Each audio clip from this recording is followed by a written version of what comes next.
I guess there's about 1 hour and 20 minutes difference from Sri Lanka to here. Plus it took me 36 hours on the airplane to get here. So if I'm not coherent, you'll understand why. But thanks for waiting. And here I'd really like to give my thanks to Zhengzhou University and to the Graduate Institute of Religious Studies for many reasons. And one is that you're so flexible and easy to work with, and I really, really appreciate that. So it goes a long way in international relations to have such an understanding colleague and group of colleagues to work with. So thank you very much. Wonderful. I'd also like to thank you for being so understanding with this topic, because this is a controversial topic, and not everyone would be willing to take it on. So let's see, how do I start from the beginning here? Is there...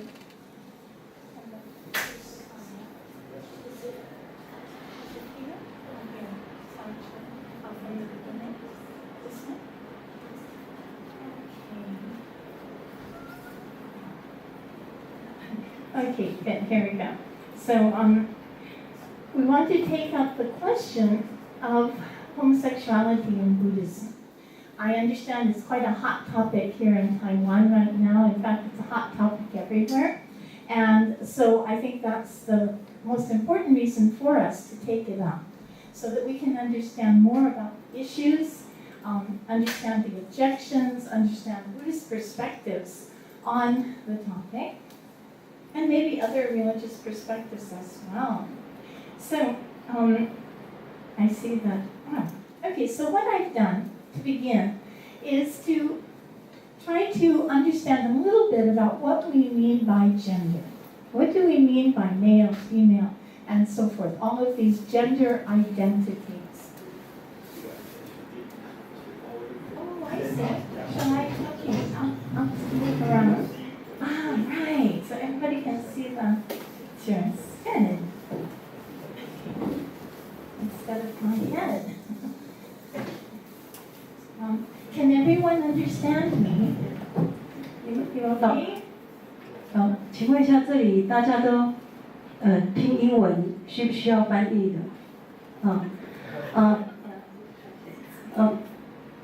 刚才老师讲了很多，但是我是重点讲一下。老师说他刚从斯里兰卡过来，那因为时差的关系，那你看36个小时，然后呢，他就是有很多的，他才赶过来。那他是先跟大家抱歉，不过他因为他觉得说他很高兴有这个机会到政大我们宗教研究所来教课，因为他说很难得能够找到说能够配合度这么高的一个系所，因为然后今天他是主要演讲的是有关于这个同性之间，因为就像刚开始所长所讲的，现在在台湾呢，这是一个非常热门的话题，所以他很高兴有这个机会来跟大家分享他的心得。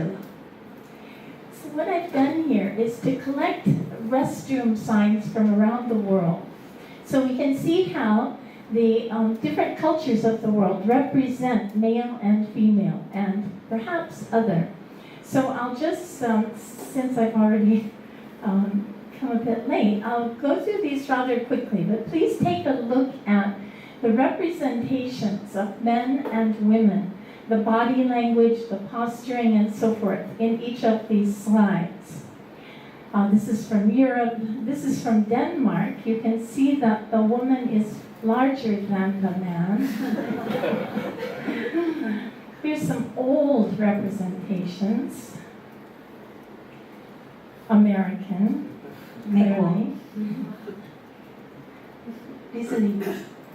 Mickey Mouse, Minnie Mouse. This one. Okay, and then we have Southern California.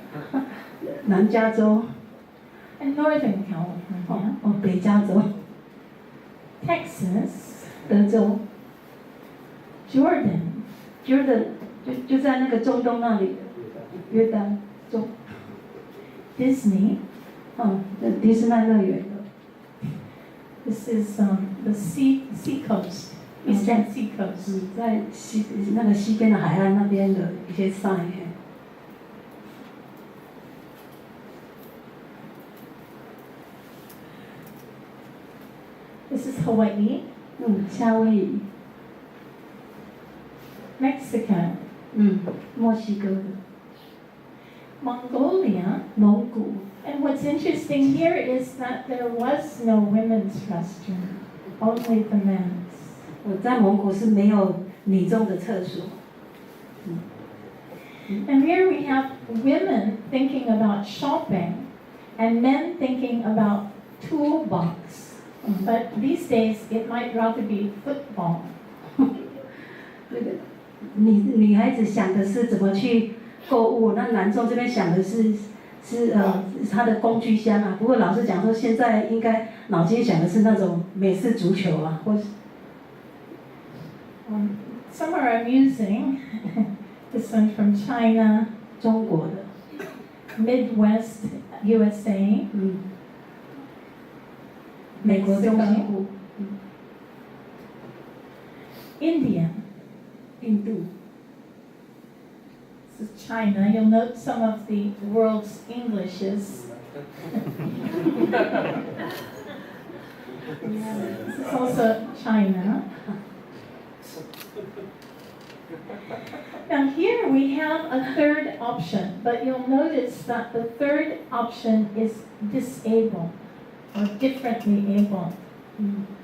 第三个这个 sign 是那个就是给这种就是行动不方便的。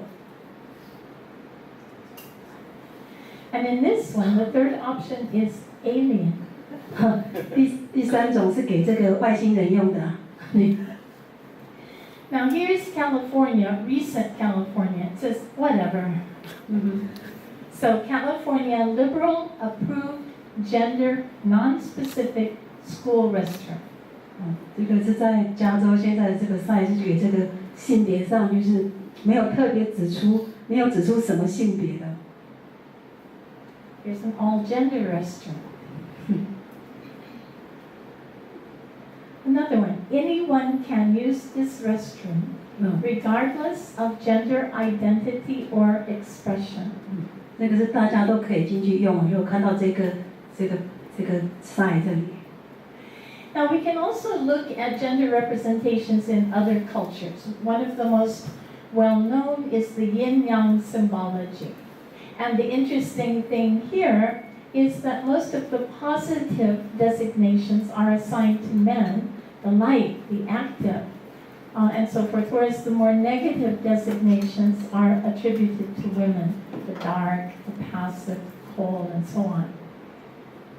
在很多文化里面，就是男女众就是有阴跟阳来代表。那阳就是男性呢，就是比较正向的一个代表。那比较正向、比较阳光，那代表女众一般都好像是比较消极、比较阴暗的。 And there are many more, of course. We can get into other sort of understandings of gender in other worlds, religions and philosophies if we have time and if you're interested. So I'd like to leave time for questions so that we can follow up on some of the questions that may interest you the most. Now, another thing is I found very useful was 4 different ways of thinking about gender. Now, this is a new book out on feminist philosophy, and it talks about first gender essentialism. That means men and women are essentially different. There's something just we're 2 different species. 他这里老师这里有4种，一般我们4种来想这个性别。那第一个就是性别它的实质性，我们一般性别实质性就讲说我们人就是有男众女众，它的性别实质性。 And the second view is called gender neutrality. This is the view that we're all essentially the same. You know, we're all humans here, and we have slight differences of equipment and so on. But basically, we're all human beings. 第二个是讲说，其实我们众生呢都是一样的。我们虽然说我们有某一些身体上的结构不同，但是实际上来讲，我们是一样的。 And the third view is called gender existentialism. This is a way of looking at gender by understanding that gender is socially constructed. And even though we're all human beings here, we are raised differently, and we receive different signals from society about what is appropriate for our biologically determined or indicated sex and gender roles. 第三个代表是说，我们的性别是由社会建构出来的。我们生活在这个社会里面，然后等于是我们这个社会告诉我们，我们是什么性别，我们就应该做什么样的事。所以这个是性别之间社会建构的一种产品。This view also recognizes that the roles that men and women are assigned in society are culture specific. For example, the idea that women have long hair and men have short hair. I keep getting kicked out of restrooms around the world on this 36-hour marathon journey from Sri Lanka back to Taiwan. I was kicked out of many restrooms. And they would ask me, "Oh, you're in the wrong restroom." And I would say, "Really?" Look at them, and they said, "Yeah, you're a man. You have to go." "Are you sure?"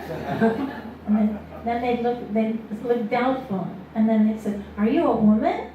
And I would say, "Yes. How about you?" 老师讲到说，我们性别真的是一个社会的一种，社会把我们变成是什么样的一种性别出来？因为举例来说，从斯里兰卡到这里呢，因为经过这个36个小时的折腾，那好几次呢，老师都被从洗手间赶出来啊，因为他们讲女孩子这个社会告诉我们，女众就是长头发，男众就是短头发，那出家人没有头发，所以老师进去，很多人说老师不是，他讲说你跑错地方了，这不是你该用的。然后老师讲说，你确定吗？所以因为这种社会跟我们讲，好像给我们一个讯息说，女孩子就是这样一个形象。那因为老师是出家人，所以没有符合这个形象呢，大众就觉得好像他就是跟这个社会他们所知道的不相容。Now the fourth category here is gender fluidity. Gender fluidity sees gender as a spectrum. Our stereotypical male sorts of associations on one end of the spectrum, our stereotypical feminine stereotypes on the other end of the spectrum, and everything in between. It recognizes that we may shift along this spectrum during our lifetime. We may identify strongly as either male or female at one point in our life, and then it might shift at another point in our life. So this is gender fluidity.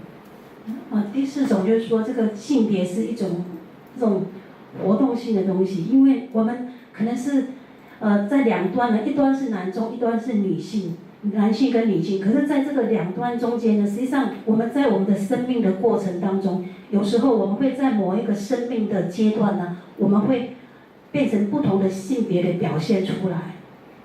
So gender fluidity calls us to question our assumptions about gender identities, right?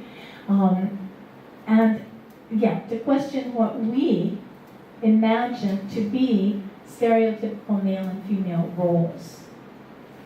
因为性别是一种可以改变的活的东西，所以说我们有时候就会因为这样，我们会去思考真正的我们的性别这方面的这些问题，是男众还是女众？The discussion of Buddhism and gender also calls us to question what we sometimes think of as right and wrong in terms of gender identities. For example, maybe you realize that in Greece and Rome, most men had young boys. It was normal for men to have a young boy, a lover. And this would include people like Socrates, Aristotle, Plato, and all of the greats of Western philosophy. So some of the value judgments that are made on gender and sexuality today, we have to understand were not always in place throughout history.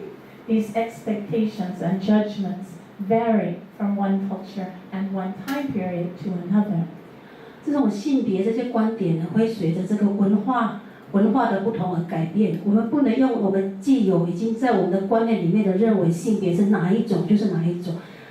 像老师举例说，在以前这个希腊跟罗马呢，他们早期的那时候的人呢，他们乃至于说他们有一些比较年轻这些年轻年少的这些男性的朋友，就像是男性的恋人，但是在他们那个时代来讲呢，那个不是什么好像很多不是奇怪的事情，但是到我们现在这样的一种文化呢，会觉得说那个是一种好像社会观点不容许，实际上这个是会跟着文化时代不同而有不同的观点出现。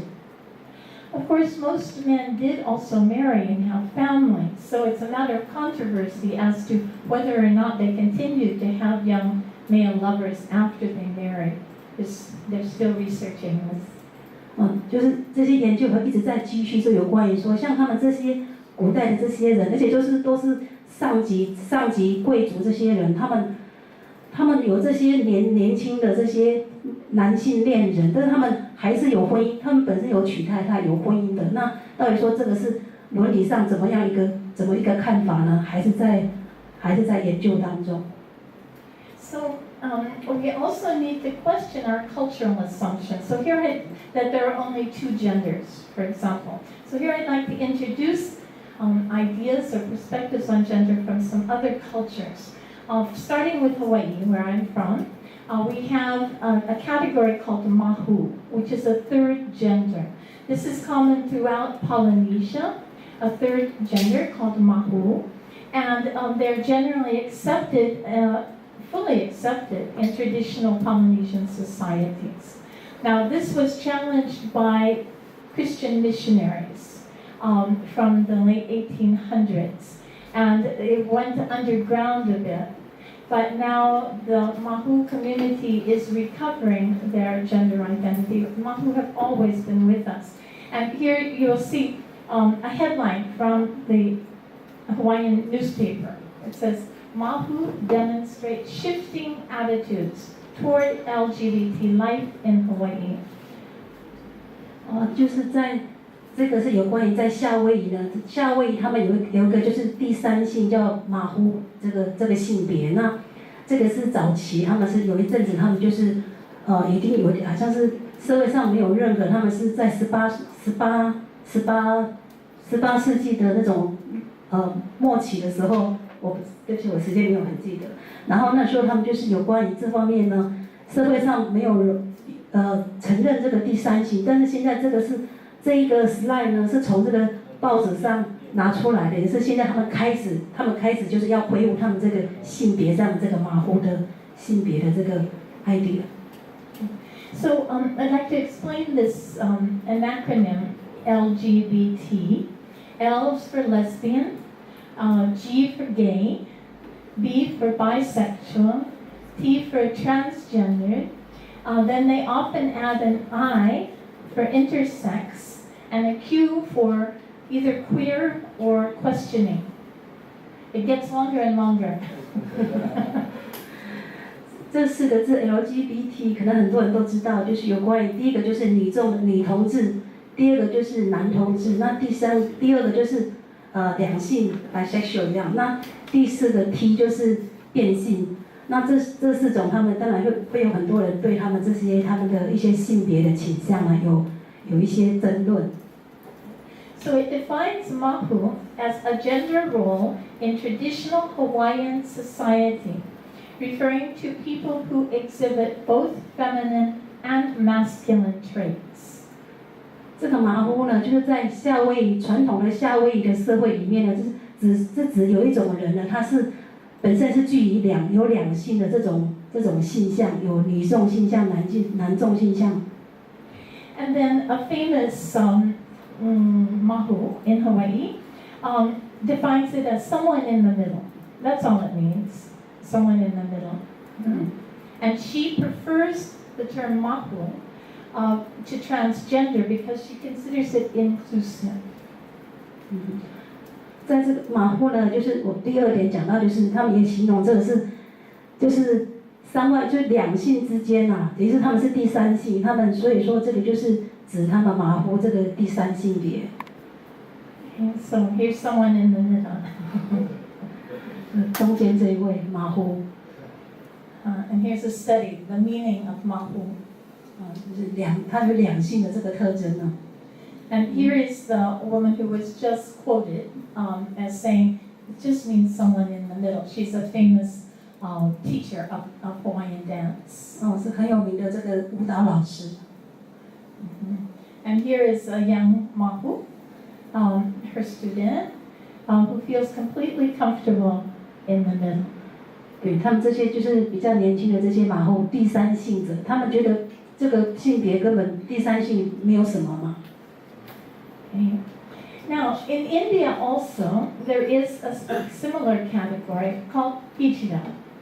And it's India's third gender claims its place in law. So in 2004, the Hijra category was recognized legally. 这个在2004年的印度呢，有一个他们也有第三性的这个性别的人，他们叫 Hijra， 然后他们就是现在这个是报纸在讲，他们也要把他们的这个本身的这个第三性的这个性别的他们的定位呢要回来。This category is well known in Indian history. In fact, it's considered a separate caste. And when a child is born, the Hijra have the right to inspect the baby to see whether it belongs to their caste. And if it does, they can claim the baby. So the parents, sometimes they just give them a bribe to go away. But if they don't want to deal with having a child who's in between, they may give the child to the Hijra community. 在印度呢，他们这个第三性者呢，他们就是会在一个婴儿出生的时候呢，他们会去检查看一下这个婴儿到底是不是属于他们这个第三性。所以一般印度的父母亲呢，他们不喜欢他们来这个做这件事，他们一般有时候会把他们好像怎么讲，是把他们就是贿赂一下，叫他们走开，不要来碰这个小孩子，因为谁都不想让自己的小孩子是第三性者。And recently there's also a well-known newscaster or interviewer on Indian TV who is Hijra, who's transgender. So this has started to change perceptions also. Hijra have always been accepted in Indian society, but never completely, there's still lots of discrimination against them. 这个第三性人，他们这个在印度，实际上他们社会上都一直有承认有这个第三性的，只是说他们没有他们的社会真正的一个地位。但是现在慢慢呢，情况有改变，因为有一个这个第三性者呢，他现在是属于那种电视上的一个人物，做这个传播工作，所以说慢慢的印度的人，他们这个第三性者，他们会慢慢的就是开始会有他们的声音出现。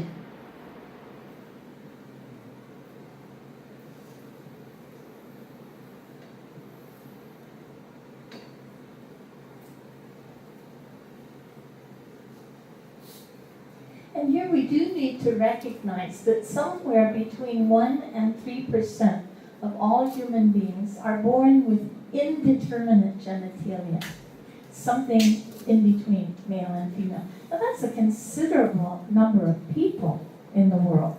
And these people have normally not been accepted in mainstream society. In fact, until very recently, until 20 years ago in the United States, they were arbitrarily assigned a gender by the doctor or the medical the staff in the hospital.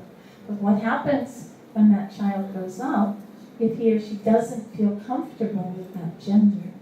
实际上，在世界上呢，有1%还是2%的人呢，他们是一出生呢，就是有这个属于我们讲这个第三性呢，就是两性之间的这个性别。那但是一直都没有被人家这个很认可。那一直到20年前呢，在美国呢，医生他们有这样的规定，就是说，在一个婴儿出生的时候呢，他们就会检查这个婴儿他们是不是属于这种少数的第三性，但是还是没有办法给人家广泛的来接受这种第三性别这个存在。Okay, so in Native American cultures also, of course, all Native American cultures are not the same. There are many different nations. Some of them had 4 genders, some of them had 5 genders. So, for example, in Navajo, the term Nadlihi means one who constantly transforms. And the people in this category were considered very special, blessed actually, with a direct line to the spirit world. They often lived outside the ordinary community. They had in a place by themselves. I mean, a special place in society. 实际上，在美国的印第安人的部落呢，他们有这个第四性别，还有第5性别。然后他们这些呢，他们就是这个叫I don't know how to 哪里，就是这个性别的这个 category 人，他们呢，实际上他们是有这种性别呢，在印第安的部落，他们认为他们是受到这种这个上面的这种无形的力量的加持，那他们是住在这个一般印第安人部落的外面。Okay, so here it lays out 4 different genders: male, female, male with a feminine essence, female with a masculine essence. Yeah, so at least these 4. 这4种呢，第一个是男性，第2个女性，第3个是男众呢，他有一个跟这个男众有女性的倾向，然后第4个是女众呢，有这个男性方面的倾向性向。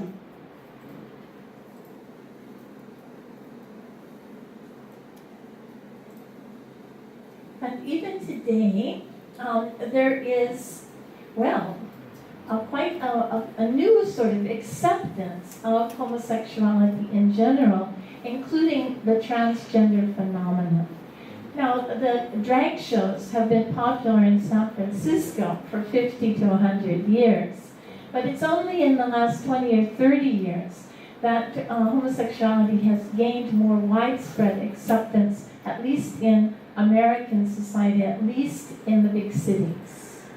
这些就是在美国很有名啊，就是他们就是这些就是同性之间他们的一些这些算是艺人啊。那尤其是在这个旧金山那一方面呢，这个方面就是慢慢现在最近呢，不是最近这几年来呢，对这种同性这些性向的人呢，不管是变性或是本身就是同性恋的人呢，都开始慢慢的社会上都是比较普遍接受，特别是在美国的社会。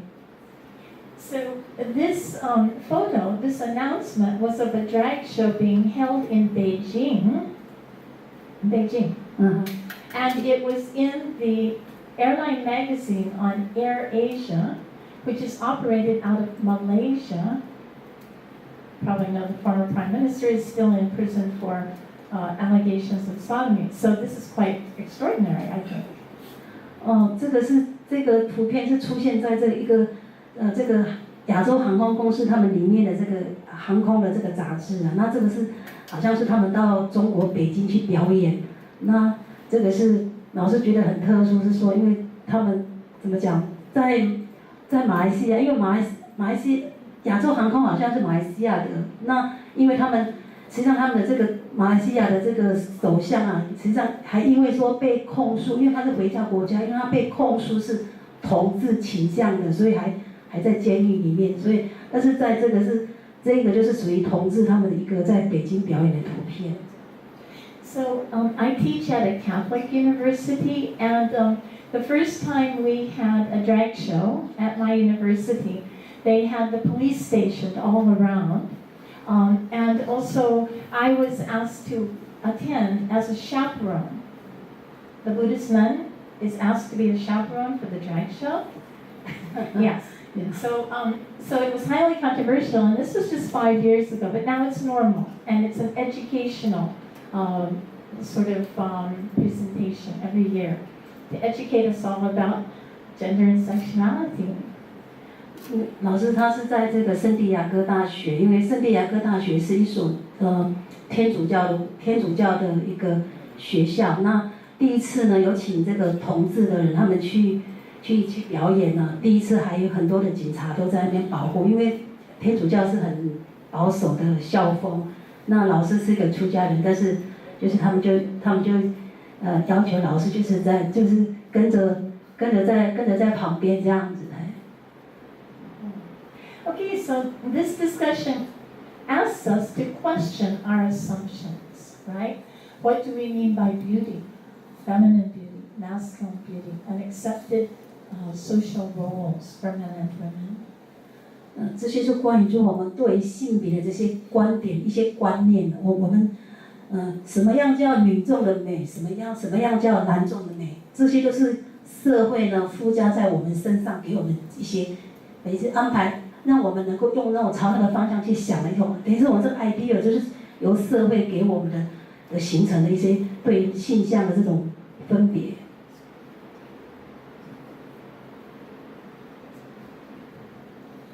Okay, so what do the Buddhists think about all this?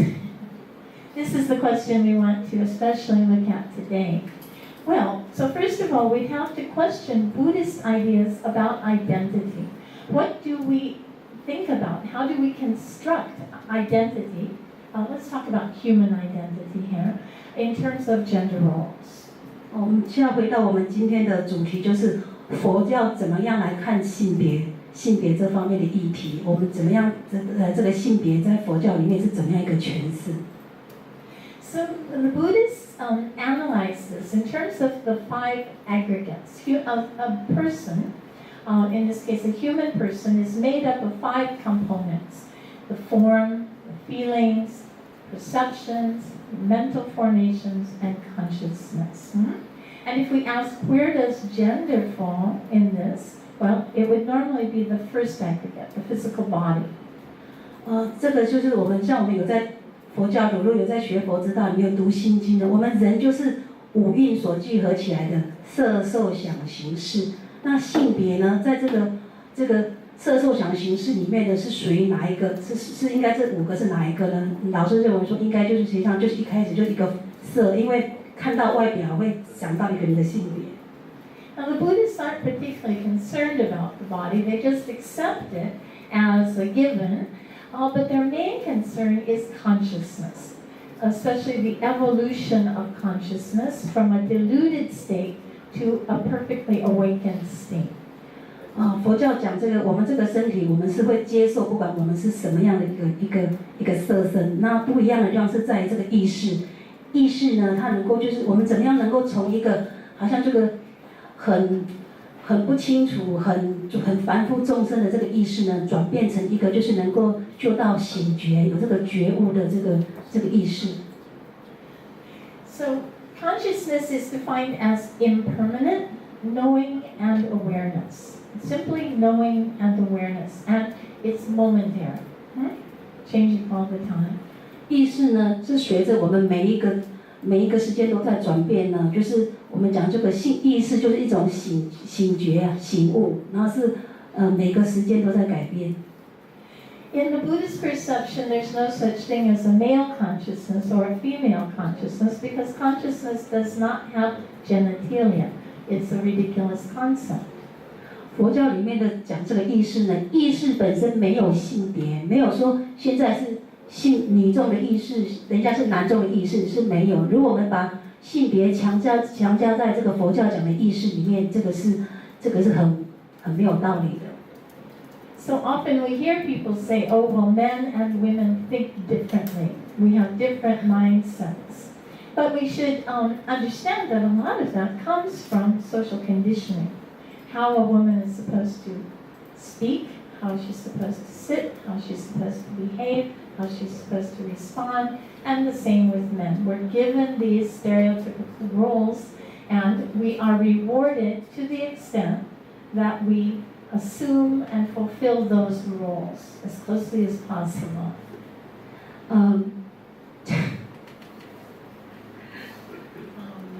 Sorry, because my mind was somewhere else.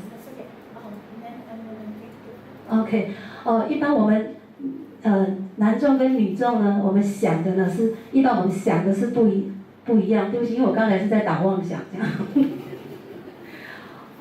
Yes. So, but these are the result of social conditioning. where we are taught and we are rewarded according to how well we fulfill the gendered expectations of society that we learn from the time we're a small child. 我们一般在讲说，男众想的跟女众想的不一样。实际上我们所讲的是，实际上我们没有什么不一样。但是我为什么会想说男众跟女众想的不一样？因为这个是社会给我们社会的观念附属在我们身上，他们觉得女众就应该要怎么想，男众就应该要怎么想。这个是等于社会上呢给我们一种观念，改变我们认为应该性别应该怎么想。实际上性别没有所谓的什么不同的想法。Now we have the famous statement by the Buddha, at least attributed to the Buddha, that men and women equally have the potential to achieve the fruit of the path. That would be liberation or awakening. And so, in theory at least, there should be no discrimination in Buddhism between men and women's potential to become fully awakened. 佛陀告诉我们，就是不管是男众女众呢，我们只要修行，我们都能够证悟，都能够解脱。所以呢，佛教没有所谓的这个什么，就是性别上的这种歧视，说男众跟女众的这个修行证悟解脱不一样在哪里，是平等的。On the other hand, we see mixed messages in the Buddhist texts. Some are very favorable to women, and some are not so favorable. It is, as more and more research comes out, it becomes obvious that some other opinions were placed inside the Buddha's speech in the first few hundred years in particular. 就是在过去100-200年呢，就是有很多我们看到佛教的很多一些经典，你可以看到，就是对女众呢会有不一样的这种对女众性别有不一样的思想的反应。这个是在佛教的一些传统一些经典里面呢，大家都看得到。Nevertheless, we do have examples of liberated women and men from the very beginning of Buddhist history.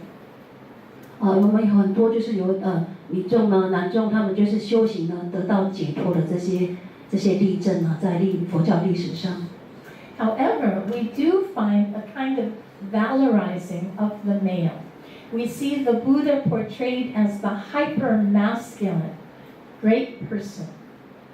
Yeah, with huge shoulders like a lion, and everything is just beyond special with the Buddha, and it's very, very male.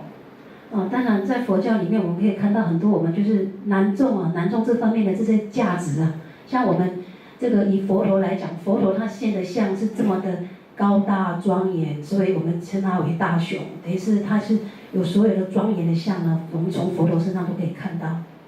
So John Powers did a study about masculinity in Buddhism and published a book called A Bull of a Man. And in here he documents all of the references to the Buddha and his masculinity. And he notes how the Buddha is portrayed as the perfect male specimen, right? He is so beautiful and so male that people faint when they see him. It wasn't so much his liberating message as he was gorgeous. 这个著名的作者这个John Powers呢，他有写一篇书，他是有关于就说这本书应该是他讲就形容就是就是男众佛陀就像这个 bull 就像是应该是水牛是不是？但是实际上不要把这个形象想错，他是一直想说这个佛陀的形象呢，这个男众形象就是庄严到就像狮子，好像这个水牛这么强壮，这么威武。Now we do have masculine and feminine imagery in Buddhism, and this comes in the Tantric tradition in particular. And we see the bell representing the feminine and representing wisdom. And the Vajra on the right representing the male, representing the active principle or compassion, engaged compassion. So there is a bifurcation when we get to the Vajrayana tradition. 在西藏佛教的修行里面呢，很常用到这两样法器是灵跟杵。那灵呢，就是代表这左边这个灵，就是代表这个女众呢，代表智慧。那右边这个是杵呢，就是代表男众是慈悲。So now originally the Buddhist community was supposed to be balanced, and this included gender balance. The Buddha very specifically laid out the perfect Buddhist society as being one in which there was a balance between the monks, the nuns, the laymen, and the laywomen. So we see that we see that represented in this mural from Laos. 这个是在辽国那边的一个画像，就是说在佛教的里面呢，在佛教团体里面，佛教是四众平等的，四众平衡，女众出家人、男众出家人、女众居士、男众居士。你看这个图是很平衡、很平均的。Now we do see gender transformation in Buddhism. Apparently, at the time of the Buddha, it was possible to change your gender. We don't have too much information, but we have a number of references to people who were male but became female, and females who, they were female but they became male. And we know this from the monastic texts, because there is a rule that says if someone changes their gender, they automatically join the community of the opposite gender. So for example, if a bhikshu, that means a monk, a fully ordained monk, were to become a woman, then she would automatically become a member of the bhikshuni community, the female monastic order, without having to ordain again. And vice versa. If a nun, a bhikshuni, were to become male, then she would automatically become a member of the male monastic community without having to reordain. So apparently this was not unknown at that time. 在佛教里面呢，可以看到就是有关于这个改变性别啊。那老师有提到，就是说在佛教的僧团里面呢，如果说一个男众的比丘呢，他变成女众了，那他就会参加这个女众的僧团，但是他不需要再被剃度，再重新受戒一次。那女众也一样的，就是说如果他本身是个女众比丘尼，那后来他变成男众的话，他可以参加比丘的僧团，但是他不需要再就经过第二次这种剃度啦，这种受戒。Now we also notice that many Buddhas and Bodhisattvas look androgynous. Are they male? Are they female? They seem to be something beyond gender. 佛教我们讲的这些菩萨呢，他们实际上你注意看，你要讲他是男众呢还是女众，实际上那老师认为呢，菩萨他们是已经超越这个性别。Now we see this changes a bit when Buddhism goes to China, and we find that sometimes they put a mustache on the Buddha. Especially Manjushri tends to get a mustache. I'm not sure what the point is, but we see this quite a lot. 在中国，老师曾经看过，就是这个文殊师利菩萨的像呢，在中国他们就会把它加这个胡须上去啊。那虽然老师不太知道他们的表法意思是在哪里，不过这个也是蛮有趣的发现。And then we see one of the most extraordinary sex transformations in the world, with the transformation of Kuan Yin, Avalokiteshvara, from male to female, after about 1,000 years of Chinese history. 在这个我们讲这个观音菩萨呢，就是曾经就是他是由男众变成女众。So in a study by Yu Jinfang from Rutgers University, she documents in a huge 700-page work how this sex transformation occurred. Apparently it took about 1,200 years in China for Avalokiteshvara to change from male to female.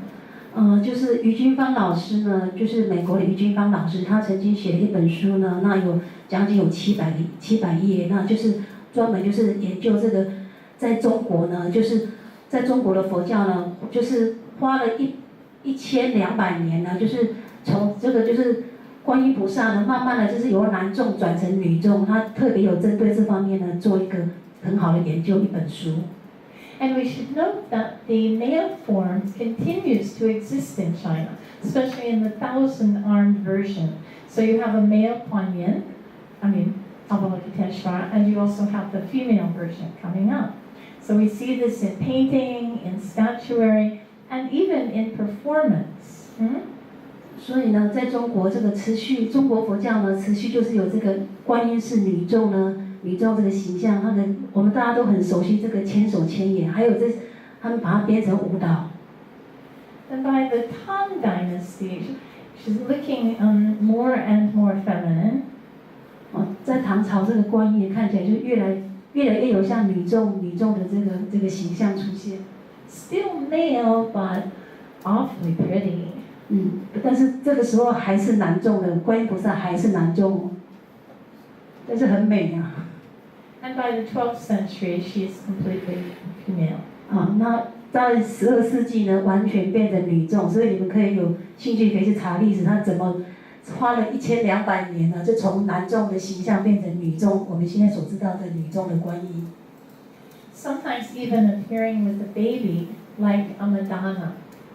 有时候还有这个，我们大家都知道这个送子观音它观音菩萨会抱一个小孩子。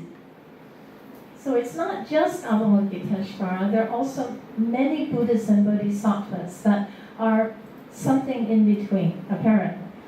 不只说观音菩萨呢，还有其他很多的诸大菩萨呢，也是属于那个两性之间，他们没有真的是性别说男的或女的。But this is Mahaprajnaparamita, who is considered female. Though the physiology, well, she's becoming more and more female, shall we say. The mother of all Buddhas, or the mother of all wisdom. 这个是大波罗蜜，因为我对藏传不熟，我不知道他的名字，但是他看起来就是完全就是女众的菩萨。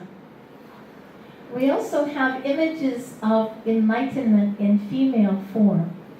Here we have White Tara, one of 21 aspects of Tara, who is completely female and also completely enlightened. 这个是21面的白度母，她是女众的形象，然后是这个正等正觉啊。As the story goes, she was born from the tear of Avalokiteshvara. Born from a tear. 就是她是从这个眼泪啊，这个菩萨的眼泪那边出生出来的。Seems rather appropriate when we think about the suffering that people often experience due to different gender identities and sexualities. 所以想想看，你看我们多少的凡夫众生为这个性别这方面呢，这个受了多少的苦。In this case, Tara was a very promising young student of Buddhism, and she was well on her way to becoming enlightened. When her guide friends said, "Oh, you're about to become enlightened, you better change into a male body." And she said, "Well, there have been so many Buddhas in male form. I think I'll take rebirth as a woman. I'll become a Buddha in female form." And she did. 这个度母呢，她是一个这个学佛教的她是佛教的修行者。那她就已经修得很好了，要证悟了。然后这些旁边这些可能有诸大菩萨或怎样，就跟她讲说，你已经快证悟了，所以你最好转成男众的形象。那她讲说，已经有这么多的男众的菩萨，那我想，我来世再转世，我还想要当女众的形象。Here we also see other enlightened females, such as Sarasvati, who is the Bodhisattva of wisdom in female form. 这尊菩萨她是女众，但是她是智慧之母。We have see Vajrayogini, an enlightened being in wrathful form. 这是女众的瑜伽女。Very powerful. 是代表很有力量的瑜伽女。Now, we should recognize that gender in Buddhism is not permanent in another way, too, which is that we take birth again and again and again until we finally become enlightened. So in each rebirth, we are born into a different body. So we could be male one time, female another time, and so on. 性别呢，在佛教里面也是无常的，因为我们这个一世一世的轮回转世呢，有时候我们会一世当男众，有时候一世会当女众，一世一世的轮回呢，性别都会不一样，所以性别在佛教里面是无常，不是很久的。Okay, so not only do we take different forms such as gods and animals and so forth, hungry ghosts and humans, but we also take different genders. 虽然说我们会六道轮回，有时候到天道，有时候当人，有时候当动物呢，但是我们会不同的这个性别。So this sort of reminds us not to get too attached to our gender, right? Because it can change any minute. 所以老师说不要太执着性别这个东西，因为它是每一秒钟、每一分、每一秒都在转变，是无常的。So ego fixation is what keeps us spinning in the wheel of samsara, and gender fixation would just be another form of ego fixation. 就是这个自我的执着啊，所以这个自我的执着呢，就让我们在六道轮回里面呢，一直在轮回，就是这样子。So the last point I'd like to mention is to raise the question of how did Kuan Yin become female in China? How do we explain that? 老师现在就是要问一个问题，就是说，为什么观音菩萨呢，在中国呢，会变成女众的形象出现？ There's been quite a lot of speculation about this, and I'm not sure we'll ever know exactly. But it seems some of the possibilities are, first of all, it seems that Buddhism was just way too male. 当然有很多人不同的观点呢，但是就是有人就讲，就说就是可能就是因为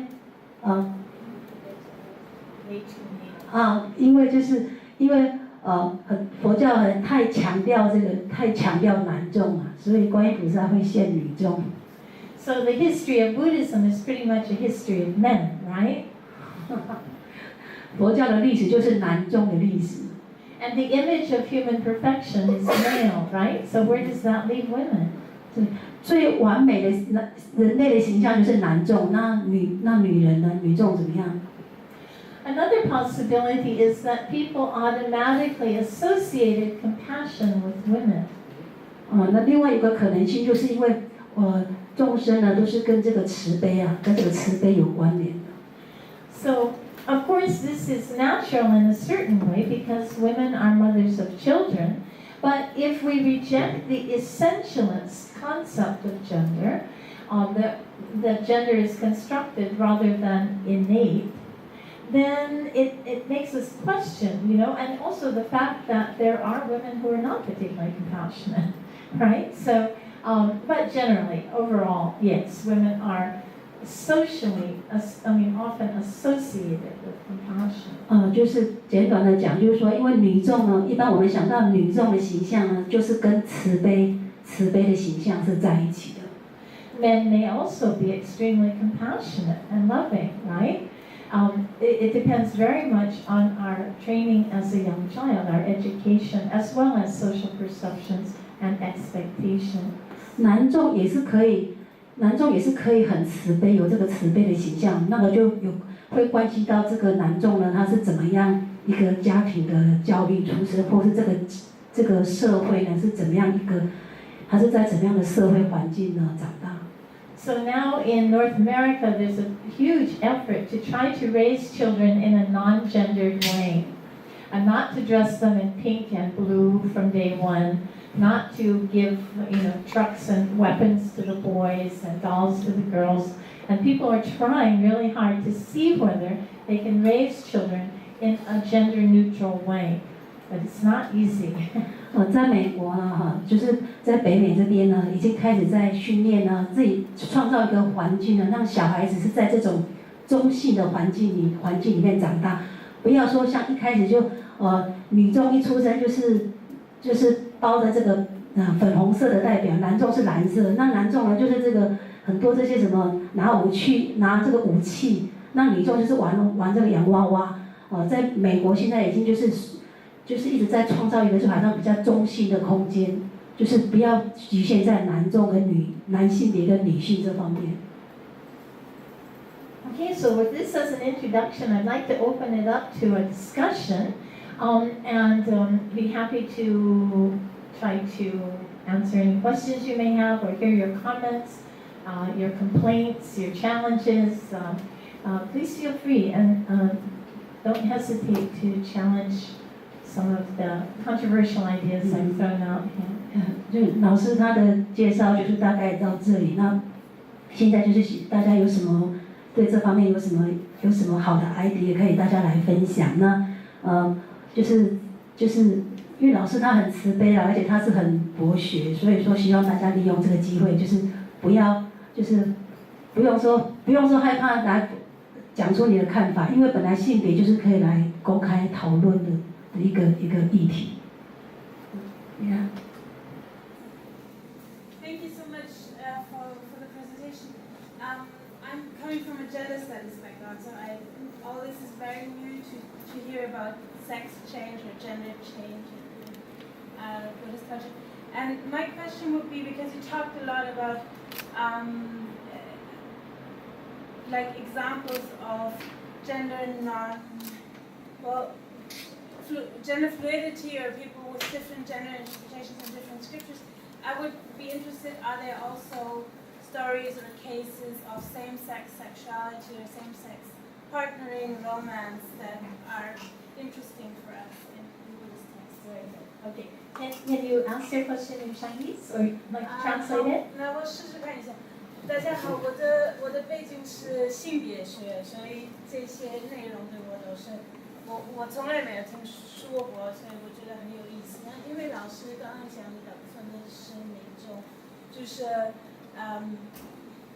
跨性别或者变性的一些人物人，对，就是佛教里面的一些人。那所以我的问题是佛教的那些文字里面怎么看同性爱跟同性伴侣这个？ Okay, great. I'm glad that you asked. I would say that in general, the Buddhist texts are fairly heterosexist. It is pretty much assumed that a couple will be one man and one woman. It's not stated explicitly that it has to be that way. It just seems to be that way. And you have references to how a wife should behave toward her husband, how a husband should behave toward his wife, but you don't see examples of same-sex partnerships in the texts. 在佛教的经典里面呢，我们比较不常看到，是比如说同性之间的一种关系。佛教里面大部分是强调，就是说像在家居士，就是你一个先生呢，你怎么样对太太，然后一个太太你怎么样做到太太的责任。所以佛教的经典很少，就是说谈到同性之间的这些关系。What we do have, in fact, is some rather unflattering references to a category of people called pandakas. Now, the term pandaka is translated in various ways. Sometimes they seem to be gay, sometimes they seem to be transsexual, sometimes they seem to be sexually depraved, or sort of perverse in a way. So it's an unflattering category. And oversexed, yeah. And it's not a good thing. Right. 佛教的经典里面呢，就是虽然说没有很强调同性之间的这些性关系呢，但是佛教里面有一种就是叫做pendaka，他们是有，但是 pendaka 是属于说它有形容，就是说有一类人他是属于那种，譬如说他是属于性别上不是很清楚，或是说性别他的性器官、性特征没有那么明显，这些还有就是形容那些人，他们就是对性方面呢，性欲望很强，所以呢，在佛教里面呢 ，pendaka 并不是一个很好的表示，这样。So the first. 黄门。黄门。 Okay. Now, the first thing, this category also includes hermaphrodites. Hermaphrodites would be someone who has both male and female genitalia, right? So they're also in this category. And so what it tells us from the start is the people at that time were very confused about sexuality, that they would throw all of these in one category. 这个就是包括一种，就是说这个叫双性人，他既有男众性向，还有女众方面的，所以说，但是可以看得出来这个双性人，所以说在这个刚才这个 Leo 他讲这个黄门呢，等于是在当时你可以看到那时候的人呢，对性别方面呢有多么多的争议跟不清楚的地方，所以他们干脆把这些性向不明或是多重性向的人，全部把它放到这个黄门这一类里面去。So it also tells us that people of that time were not completely comfortable with sexual difference or deviance from the norm. 所以可以看出当代以前的人，他们对这个性向方面，他们没有办法像我们现在这么样的，好像有这个能够接受的这个态度。所以你可以看到有什么就是这些性别方面有什么很特殊地方的人呢？他们的人家社会上是怎么样看他们 So the big question for the Buddhists was probably which monastery do they go to, right? Similar, parallel to the discussion we're now seeing in the press about what bathroom do they use, right? People are just not certain what to do with people in an in-between category. 所以像他们这种在两性之间这种性别的人呢，就比如说这样一个问题，如果在佛教的这些修行僧团里面呢，他们要是属于去男众这边还是女众这边呢？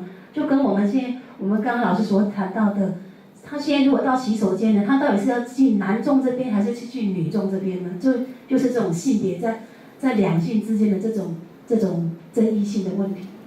So I don't know whether this question is rising in Taiwan or not, but it's huge in the United States. And you probably know that North Carolina passed a law against transgender people using the restroom of their choice. And it was struck down by the U.S. Supreme Court, which declared that people should be able to use the restroom of their chosen gender identity. 在台湾可能没有这种事情，但是在美国这个北卡那个地方呢，因为北卡也是比较保守的州了，所以说在他们那时候就是反对这个变性人呢，就是选择他们要去哪一种洗手间这样，他们就是有这样一个限制。那这个条款呢，就是到了这个美国的最高法院呢，法院就把它就是推荐啦，因为他们说每个人都有权利要选择他要使用哪一个性别的洗手间。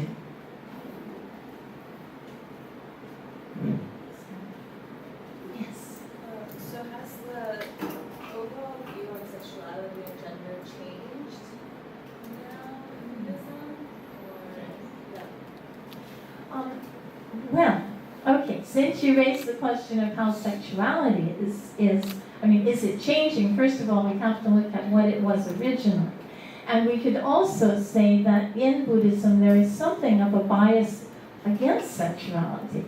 In a sense, in that, it's assumed if you really want enlightenment, then you'd better give it up altogether, right? Now that doesn't mean that everyone needs to be celibate, not at all. Buddhist societies have always been largely lay people married with children, right?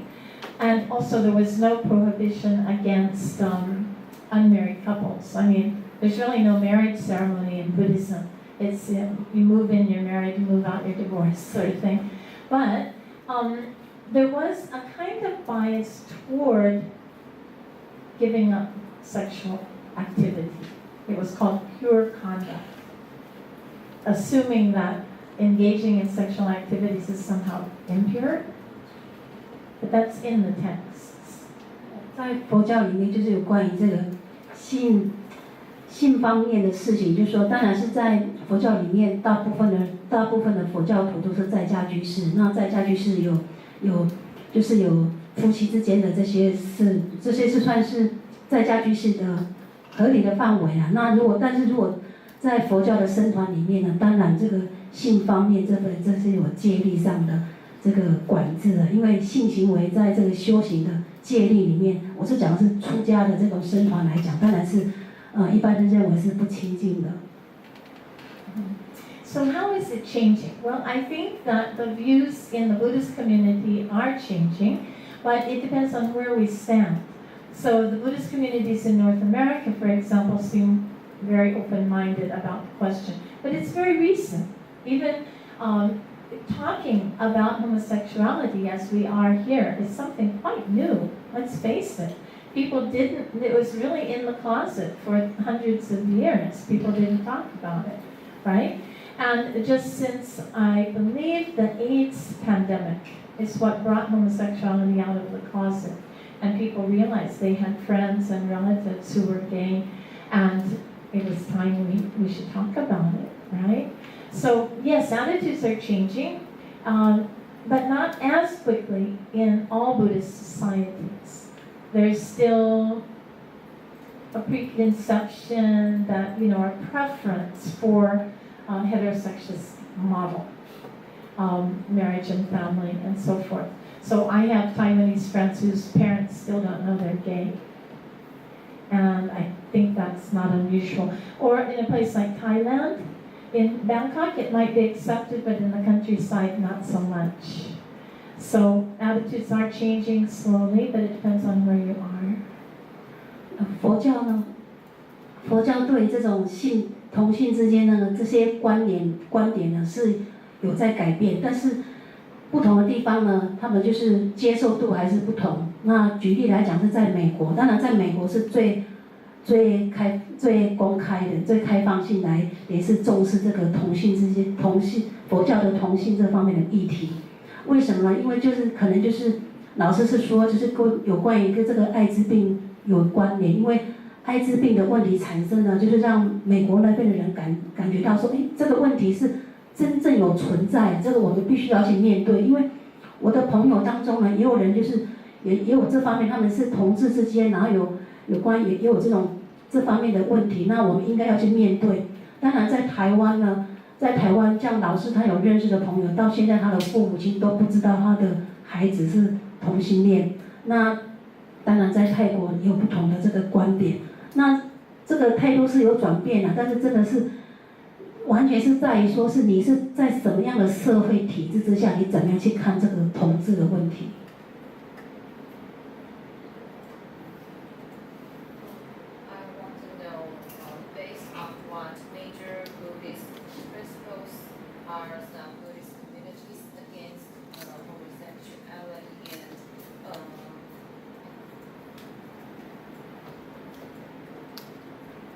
Hello. Do I have to repeat again? I want to know, based on what major Buddhist principles are some Buddhist communities against homosexuality, and how would teacher fight back on those claims? Yeah, thank you. Can you please say in Chinese? 我想知道反同志的佛教团体是基于什么样的佛教原理？基于佛教经典什么样的原理来反同？然后老师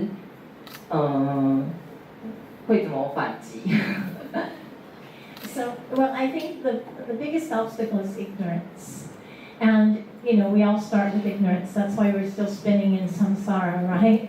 But, like for example, when I was a kid, if you wore pink and green together, that meant you were queer.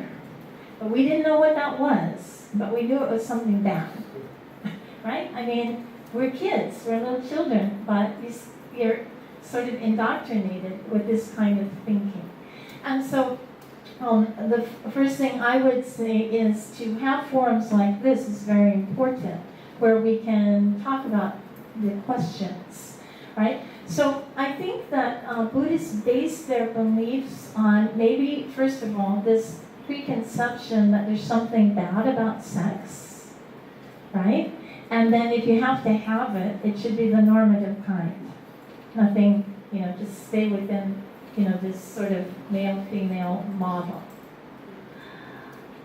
你要你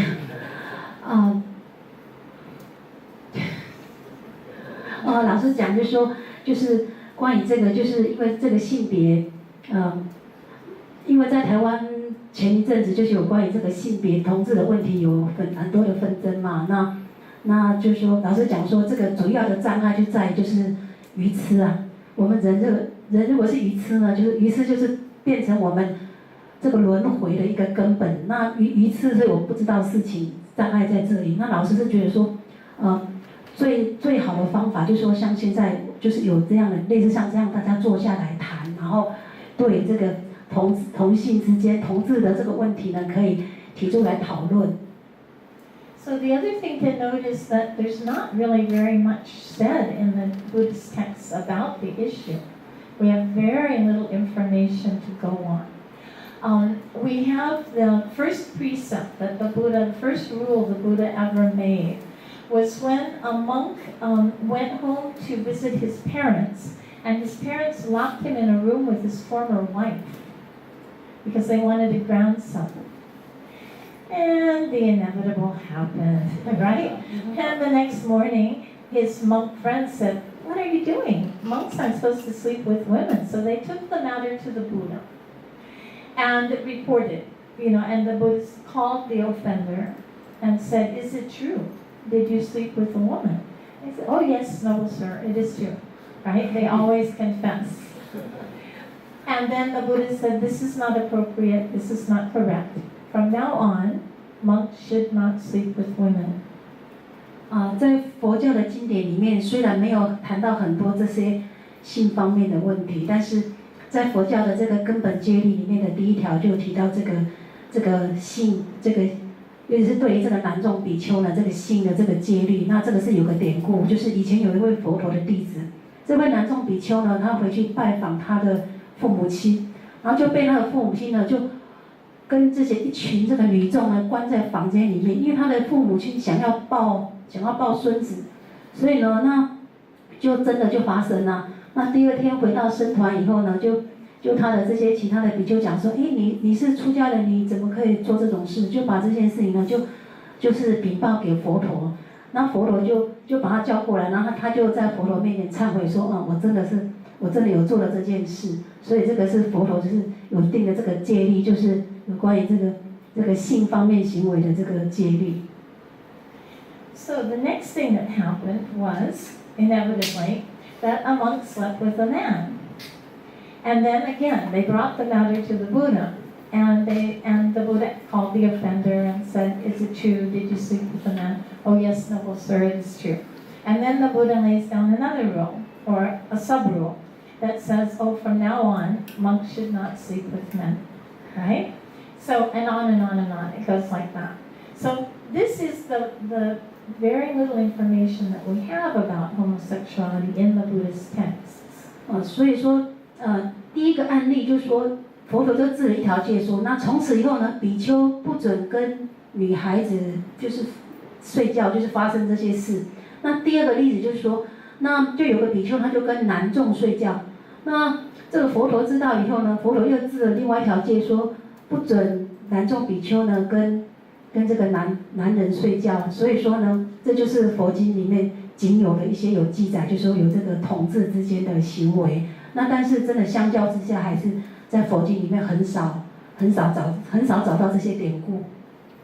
The only other indication we have is a rule in the Bhikkhuni Vinaya, the rules for the Buddhist nuns, which says that two nuns should not share the same quilt. Okay, so it kind of implies that something's going on under the quilt.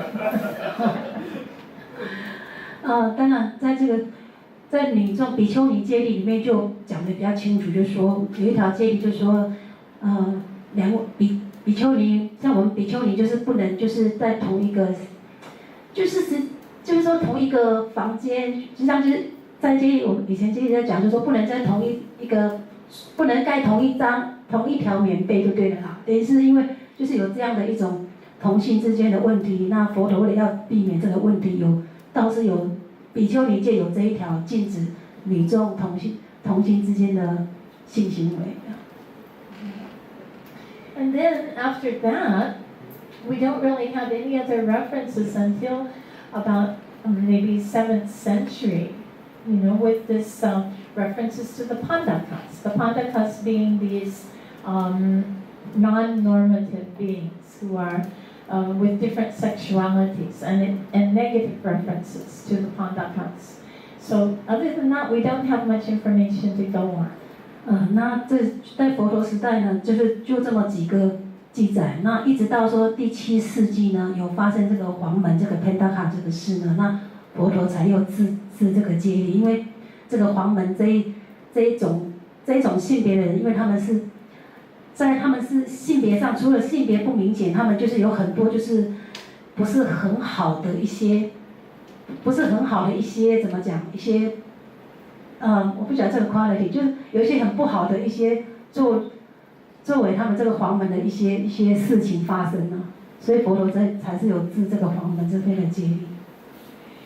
So, for example, in 1994, when I invited His Holiness the Dalai Lama to Hawaii, and at that time, the state of Hawaii was on the way to become the first state in the United States to legalize same-sex marriage. It didn't happen because millions of dollars poured in from other states to defeat this bill. 在1994年呢，就是夏威夷州他们曾经邀请这个达赖喇嘛去夏威夷那边。那他们那时候夏威夷呢，那时候本来应该是美国第一个州就是会让这个同性的婚姻合法，但是后来没有成功，是因为很多人就是很多的钱，很多的这个支持啊，就是一直进来，就说好像就是到后来呢，这个条款没有通过。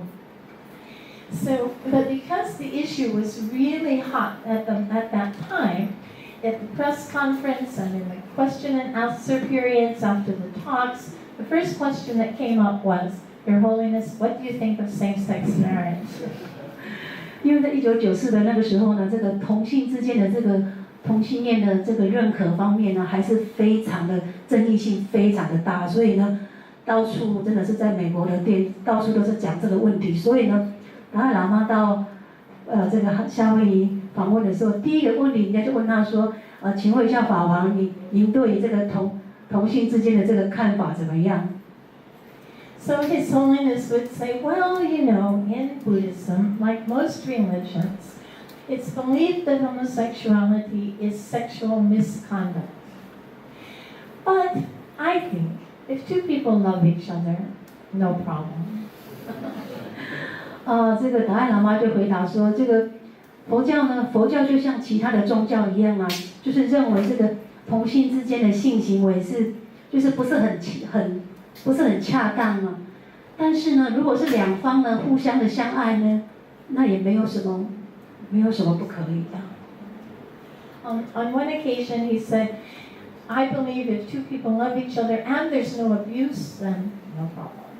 如果两个互相相爱，然后没有那种伤害的行为，那没有什么问题。So neither the religious right nor the gay community was happy about this statement, obviously.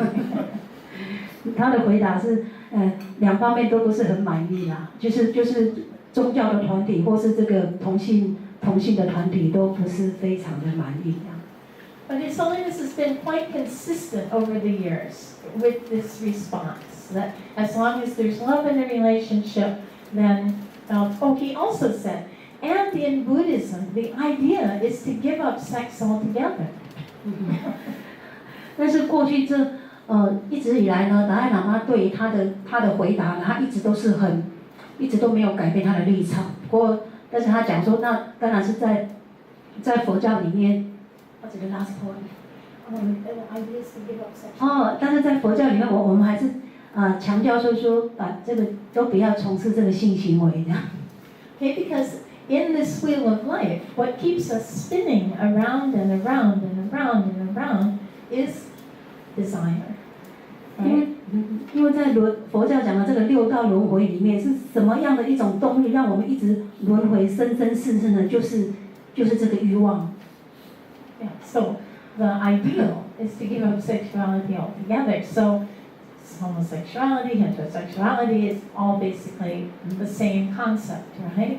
所以不管是什么样性行为，同志也好啦，异性行为也好，就是佛教来讲，就是不要，就是尽量就是不要有从事性行为这样。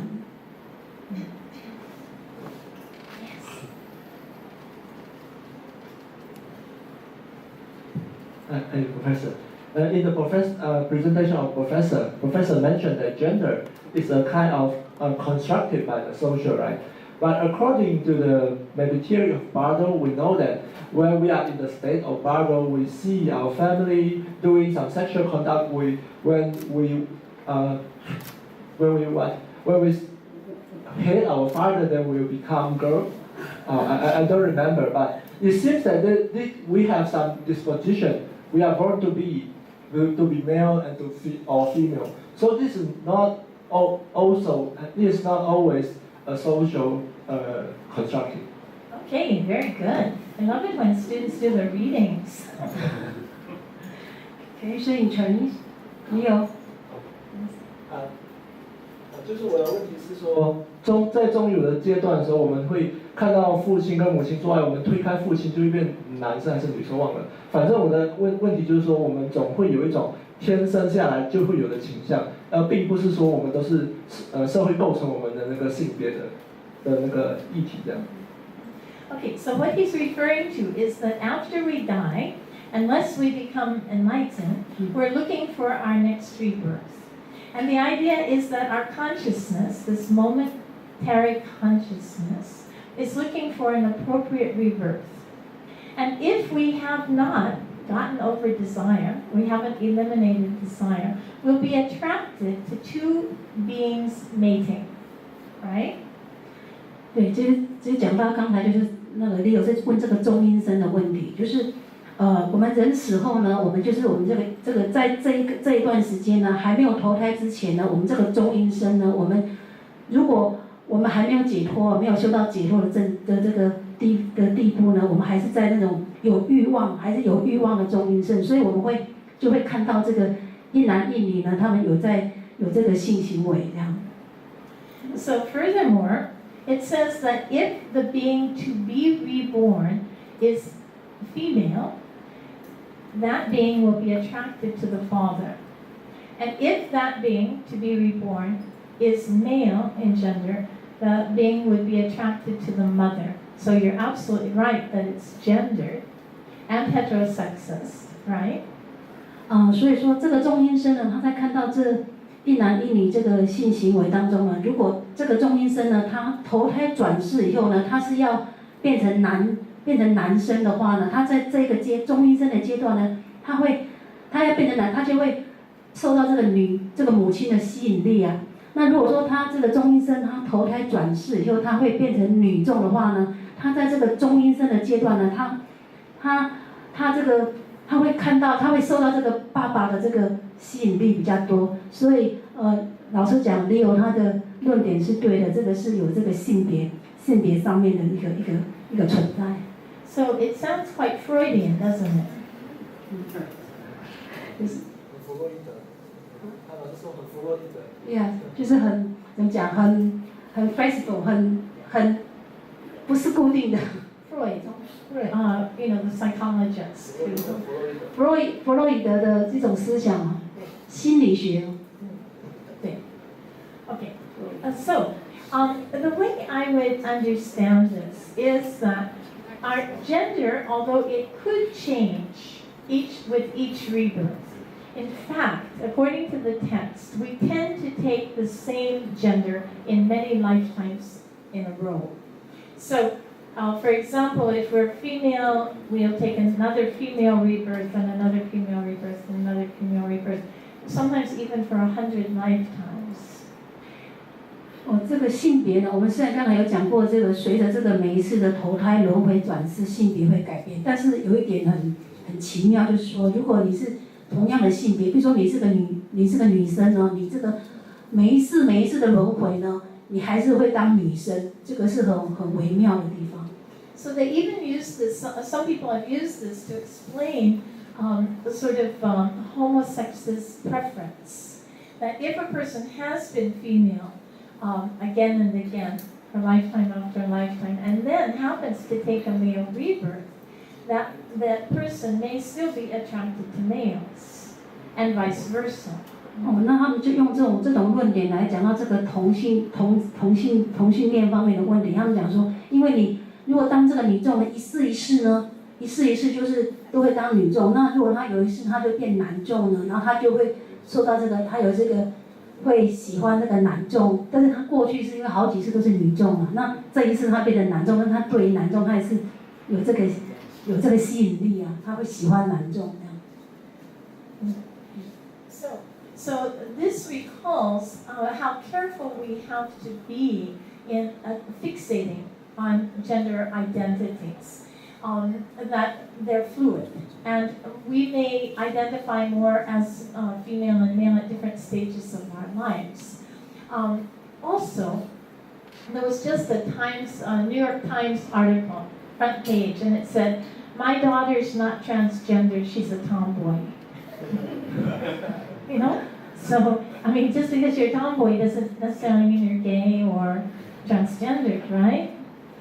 就是我们要特别注意，就是性别呢，性别它是会改变的哦，它不是说一种固定的东西。那像在这个纽约的纽约时报上面有一个应该是父母啦，他就讲说，因为他说我的女儿她不是改变性别，她是一个就很像，她只是像男孩子的女孩子，叫 tomboy， 就是她是个女孩子，不过她的行为表现举止是像男孩子。So all of us have so-called male and female characteristics, right? So yeah. 所以我们每个人虽然我们都有，实际上我们都有两性别的一些特征存在的。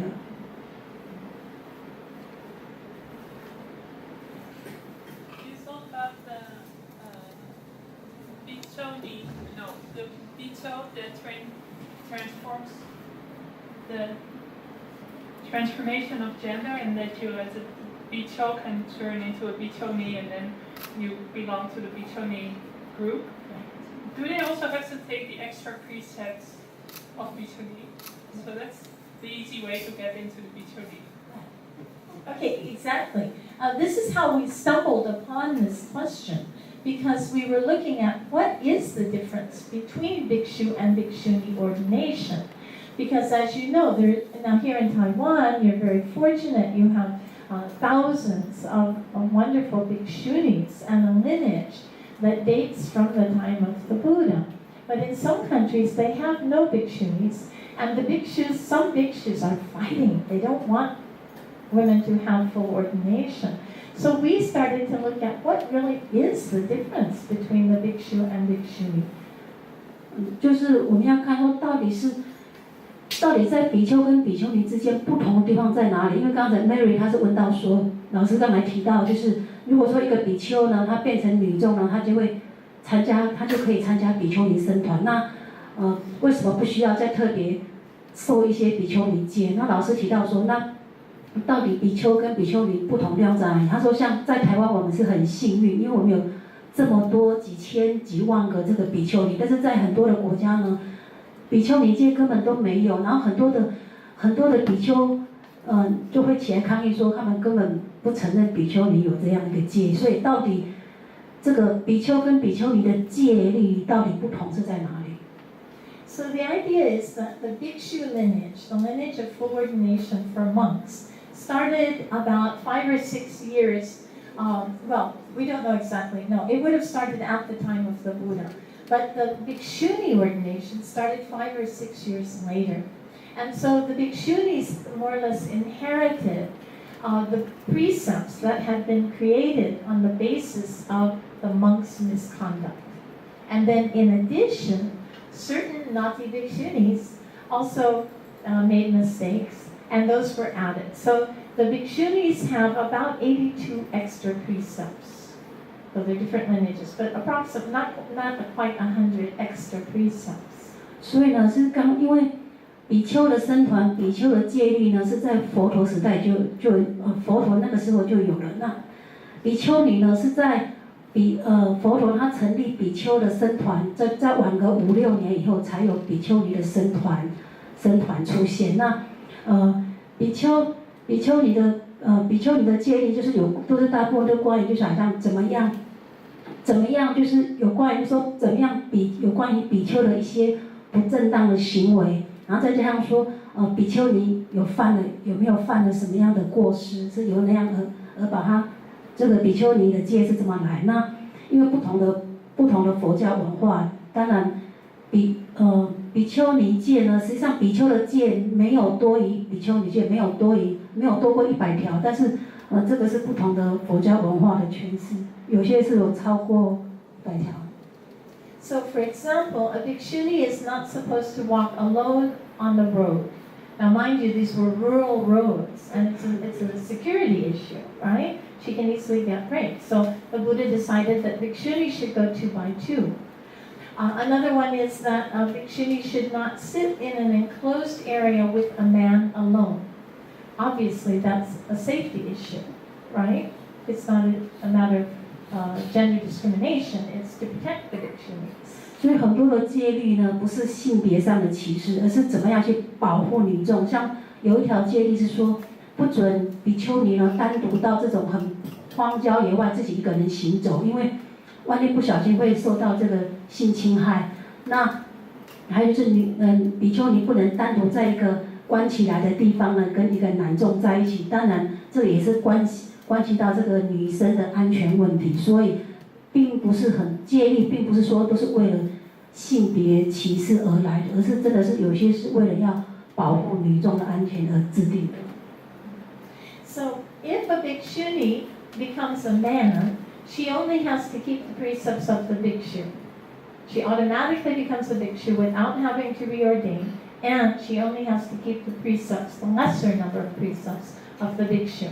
Whereas, if a bhikshu becomes a woman, and she automatically becomes a bhikshuni, and she has to keep the extra precepts. Because now she's a woman, she needs that kind of protection, presumably. 如果是女众呢，她变成比丘呢，她就直接就是持这个比丘戒就好了哈。因为，但是如果说这个比丘她变成女众，她变成比丘尼呢，她要另外再多持刚才讲的这几条，因为这几条就是因为她已经变成女众，她参加女众僧团了，这几条就是为了要保护她的安全而来的。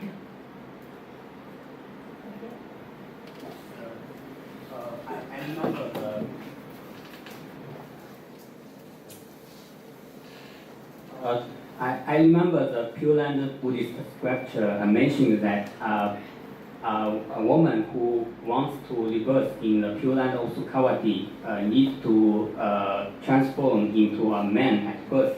Does that mean that the transformation of gender is a requirement for the woman to get enlightenment?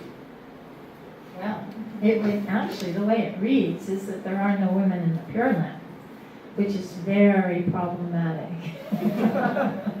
Until we remember that this sutra was written probably maybe 800 or 1,000 years after the Buddha. Right? Doubtful that it's the words of the Buddha. So, but in any case, we're sort of stuck with it. And it is definitely discriminatory. And the vow that, for example, Amitabha makes is that women will not have to take another female rebirth. 刚才赛平问的是说，就是说，修净土法门呢，就是说要往生净土呢，需不需要就是变成就是女转男生？那老师回答是说，这个净土法门呢是佛陀入灭以后呢，很久的时间才开始，所以说净土法门里面有记载说，西方极乐世界就是男众嘛清净，但是这一点老师觉得说争议性很大，因为这样这个是佛陀以后的才出现的经典，那这个是谢老师等一下，就是刚才因为赛典是主要是研究净土的嘛。So now here I'm on really shaky ground, but I'm going to say it, is that at that time, rebirth as a woman was not necessarily a desirable state. Imagine there was no birth control, there was no modern plumbing, there were no security systems in the houses. You know, women were pretty much expected to get married. Staying single was not an option. I mean, women's lives, even here, I've met a couple of people whose mothers had 16 children. I mean, life as a woman was not necessarily a picnic, let's face it. 净土法门有讲到说，如果你要往生西方极乐世界呢，你可以在西方极乐世界，你可以不要再当女众，不要限女生。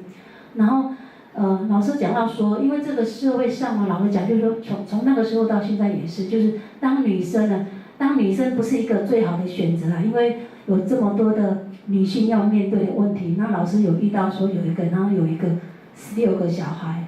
不晓得在哪里呀。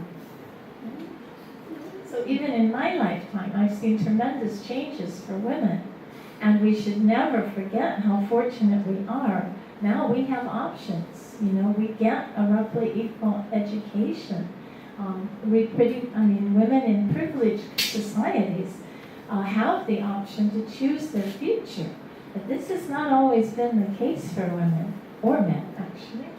就是因为女众在社会上的就是没有那么多的选择啊，但是没有像现在我们生活在现在，我们有很多的选择，我们要过什么样的生活，什么样的生命去，所以说，但是不是每个人都能够有这样的选择。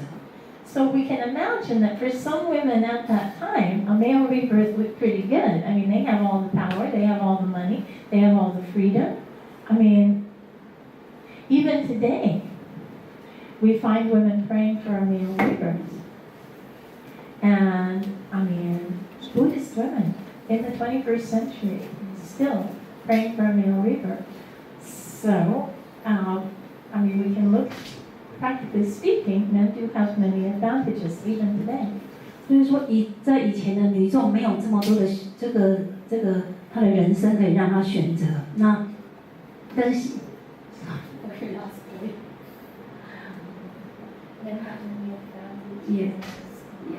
所以说，因为以前的人没有那么多的，得说他们生命没有那么多的可以选择，所以他们一般觉得说，如果我能够求说我能够往生呢，往生我能够现男众的身，这个是非常好的一个怎么讲，一个梦，一个修行的梦想目的啊。然后就算现在我们生活在21世纪呢，我们可能会很惊讶，还有很多女生呢在修行的时候，她会发愿，她祈求说，我希望来世能够当男众。For example, in the Tibetan prayer book, there is a prayer, may I be reborn as a male, you know, and some of my Tibetan friends said, oh yeah, when I was little I used to say that prayer, but I don't say it anymore. 老是说在西藏佛教里面，他们这个经典里面还有一段说，我希望我能够这个怎么讲女转男生啊，然后还是有人这样在求的。那他有个朋友，他说，小时候我们会这样啊，但是现在不会了。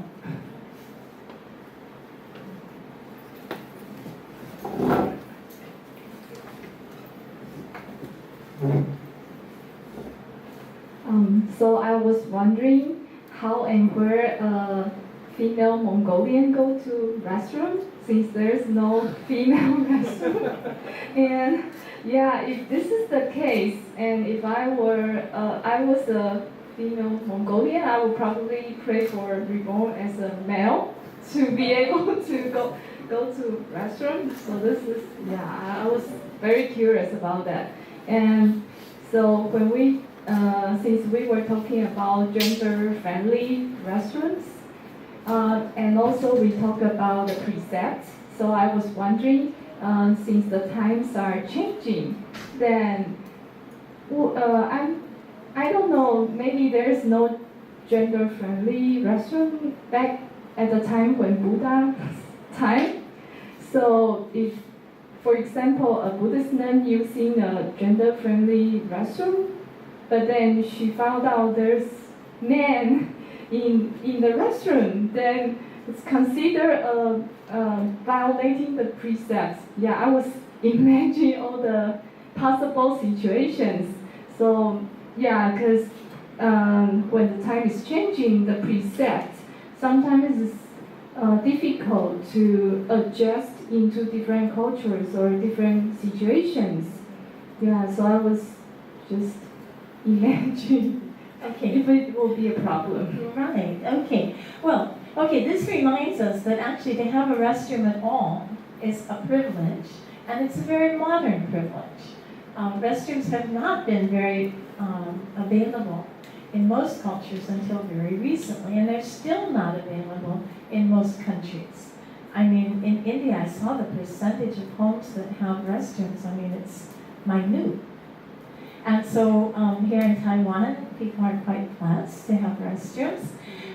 But your second question about nuns using a single-sex restroom is, I mean, relevant. I know that when we organized the Sakadita conference in Bodh Gaya, I had organized for some Taiwanese nuns to stay at a Tibetan monastery where they had one, restroom. And she refused to stay there. One Taiwanese nun who had a PhD refused to stay in that monastery because it did not have a separate restroom for women. So she found another temple that had that. So I suppose that some people do feel uncomfortable about that. On the other hand, if the door is locked, it should be okay, right? But yeah, interesting question.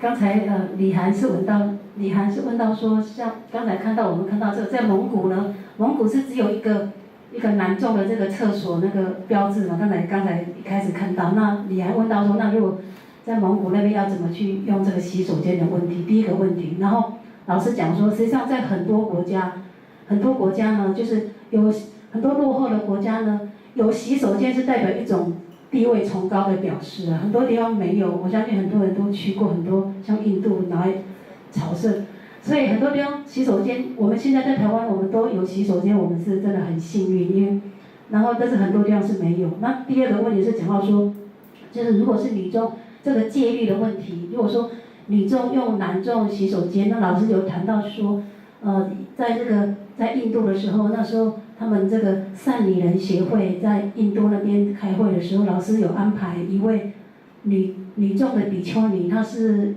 女众比丘尼博士，然后又安排她住在一个藏传佛教的道场。那这个藏传佛教道场呢，就是只有一间洗手间。那然后这个女众她就是拒绝去用这间洗手间，因为这间可能就是应该是男众的道场。然后后来老师就另外安排她就是到别地方去住。这个是有关于这个个人持戒的问题这样。So in many countries, until the last 50, 60 years, people went to the forest, and it was dangerous. It was dangerous for women in particular. And that's, the rule that bhikshuni should go 2 by 2. Even now, I mean, in India, women always go to the restroom 2 by 2. So I guess, yeah, we're fortunate these days. 我们很幸运，我们都有洗手间可以用啊。就是因为像在以前呢，就是有时候大部分都是要到荒郊野外去用这个自然的洗手间这样。那所以说，对于女众的比丘尼来讲，这个安全就是个问题。所以说，戒律上也就会规定，就是说，女众一定要两个一起去，就算去用洗手间到郊外去，也是戒律上要有这一条，要两个同行。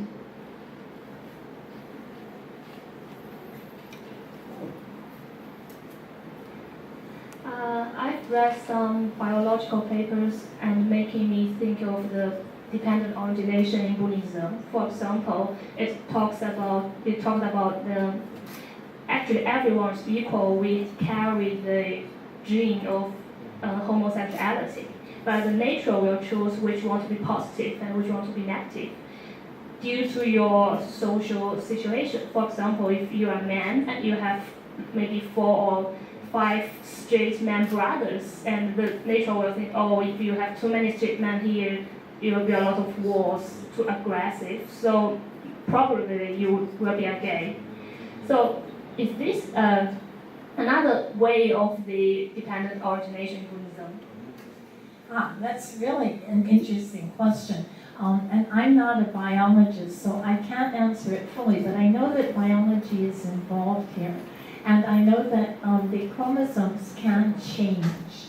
I don't know about, 5 straight brothers, but I know that the chromosomes can change in utero, in the mother's uterus. And it can depend on her eating habits and other factors.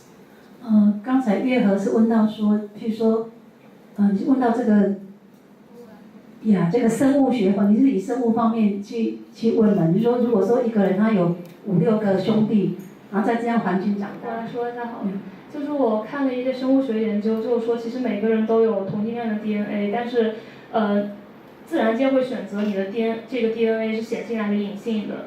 它会通过当你生的时候的所处环境，比如说，如果你家庭你妈妈曾经生过4个以上的直的男性，那你如果是第5个儿子，你很有可能是 gay， 就是这是他们通过科学测试的。然后他们的解释就认为说，可能生物学上认为，如果这个社群有太多直男，可能就会有很多战争，然后比较多纷争，所以希望希望生些同性恋的男生出来，可以调和这个矛盾，这是目前的解释。然后，所以我在想，这是不是一种缘起法？就是其实每个人都有这个 DNA， 只是看它是显还是隐性这样子。对，那老师他是说，我们人的染色体呢是在母亲的这个，在怀我们还在母亲的这个子宫胞胎里面以后，我们这个染色体会改变，但是老师是不太清楚说。生出来以后就是改变的那种是什么样的问题？但是 DNA 我们这个染色体在这个母胎里面呢，是那时候还会改变的。For example, we had at my university, we also had a transgendered speaker. It was quite also a big deal, and police stationed everywhere, in case there was some problem. But this young man was born biologically female. And he grew up in Belgium. And when he was living in Belgium, there was no problem. He was allowed to go for physical education with the boys because he always identified as a boy. But when he came to the United States at the age of 8, he was no longer allowed to go for physical education with the boys. He was forced to go with the girls, and it was very uncomfortable for him. 就是老师他们学校有请一个去演讲，他是一个性别，就是有关于他有性别的改变这样。他以前他是在这个比利时出生，他出生是一个女的，但是他一直都有这个男众性向的这些方面，等于是他比较朝向男众的性向。虽然他生我是个女的，那他小时候在比利时那边的受教育呢，他一直就是以那种。在跟男众一起受教育的环境长大，在那边是没有问题。但是当他后来8岁到美国以后呢，他就在美国就是不允许他跟男众一起受教育，他就变成他要跟女众，也是在女众这边受教育。So from the age of 8 up until the teenage years, he really tried to be a girl. He tried really hard. But it just wasn't comfortable, it didn't work, and eventually he had a psychological breakdown. And then he realized that the whole problem was that he was denying his natural gender identity, and then he began to identify as a male, dress as a male, and undergo sexual reassignment to become completely male. And he came to my university with his girlfriend.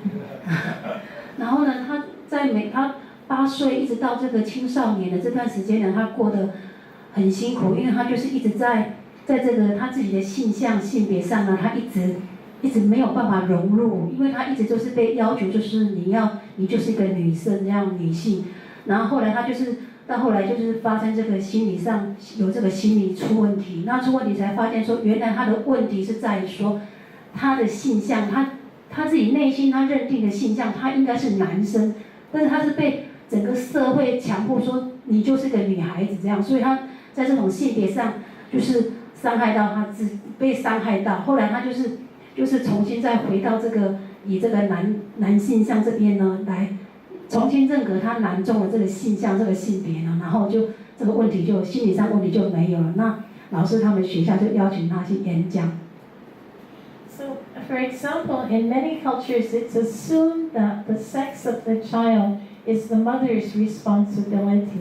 In Chinese cultures, it's very common that the mother is blamed for having female children, but we know from the science that actually the sex of the child is determined by the father, right? So similarly, this sort of explodes our concepts of gender fixation, that gender is, or sexuality, sex is something fixed, because apparently, and maybe a gender studies expert can enlighten us, the chromosomes, the 2X and 1XY can change during the 9 months of pregnancy. And so, yeah, a person may identify as something different.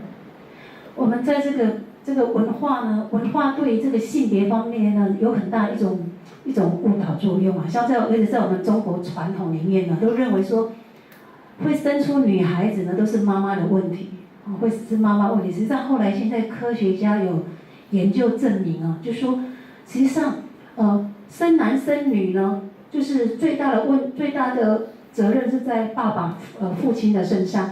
这个是现在科学它有证明。那实际上老师有讲说，我们这边有一个性别学生，那应该这方面他们应该又有研究。这个 X 跟 Y 这两个染色体呢，会改变的阶段是这个，在我们这个妈妈9个月怀胎，还在妈妈的这个胞胎里面呢，有这个9个月的时间会转变，是在这一段时间。Can you? I can try. Yes, please.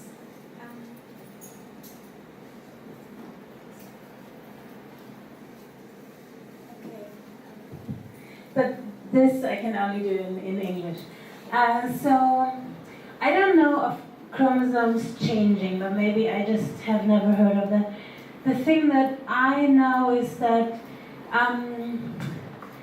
how our chromosomes translate into our physical features and our gender identity and our reproductive organs isn't very immediate. So it's not XX and XY and then you're one or the other, but instead what happens in utero is a very complicated process of translation of the DNA and translation of the chromosomes, which is called epigenetics. So this, when the forming body kind of reads the information that's stored in the DNA, there are all types of hormones and other stuff involved that kind of extract that information, and in that process a lot of variations can happen, and so you can end up with individuals who have one set of chromosomes but their body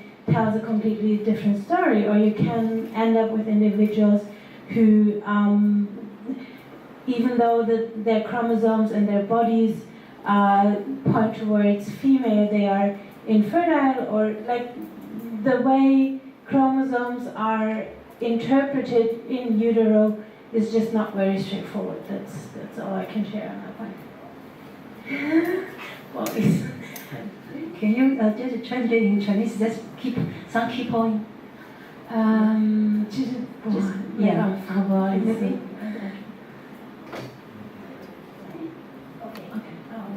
It's complicated. 生物上。我大概说的那个chromosomes， 那个 XY 跟 XX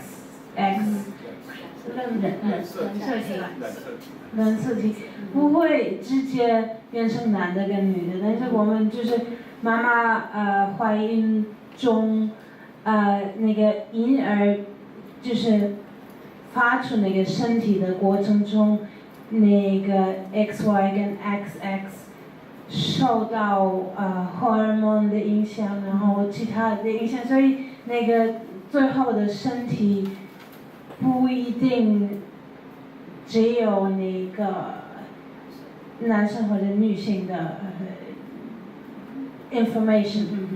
你像是比较复杂一点的哈是啊，more complicated than wisdom。其实我也不是那个就是生物学的专家，所以我会说得很清楚。Yes, yeah, I remember that part about the hormones. If the mother were taking hormones, it could affect the sex of the child. Yeah. But also, if the mother is in distress, or if Stress. like all your nutrition, everything affects this process of translation. 所以这个性别呢，就是可能真的比我们想的还复杂。就像说，老师有听过说有人他们吃这个荷尔蒙的药呢，然后也改变了这个婴儿的性别。那这个同学他讲说，还有比如说怀胎的时候母亲的这种母亲的情绪啊，听说也对婴儿的性别有多少有一点影响作用。所以这个就是生物上的东西。哇。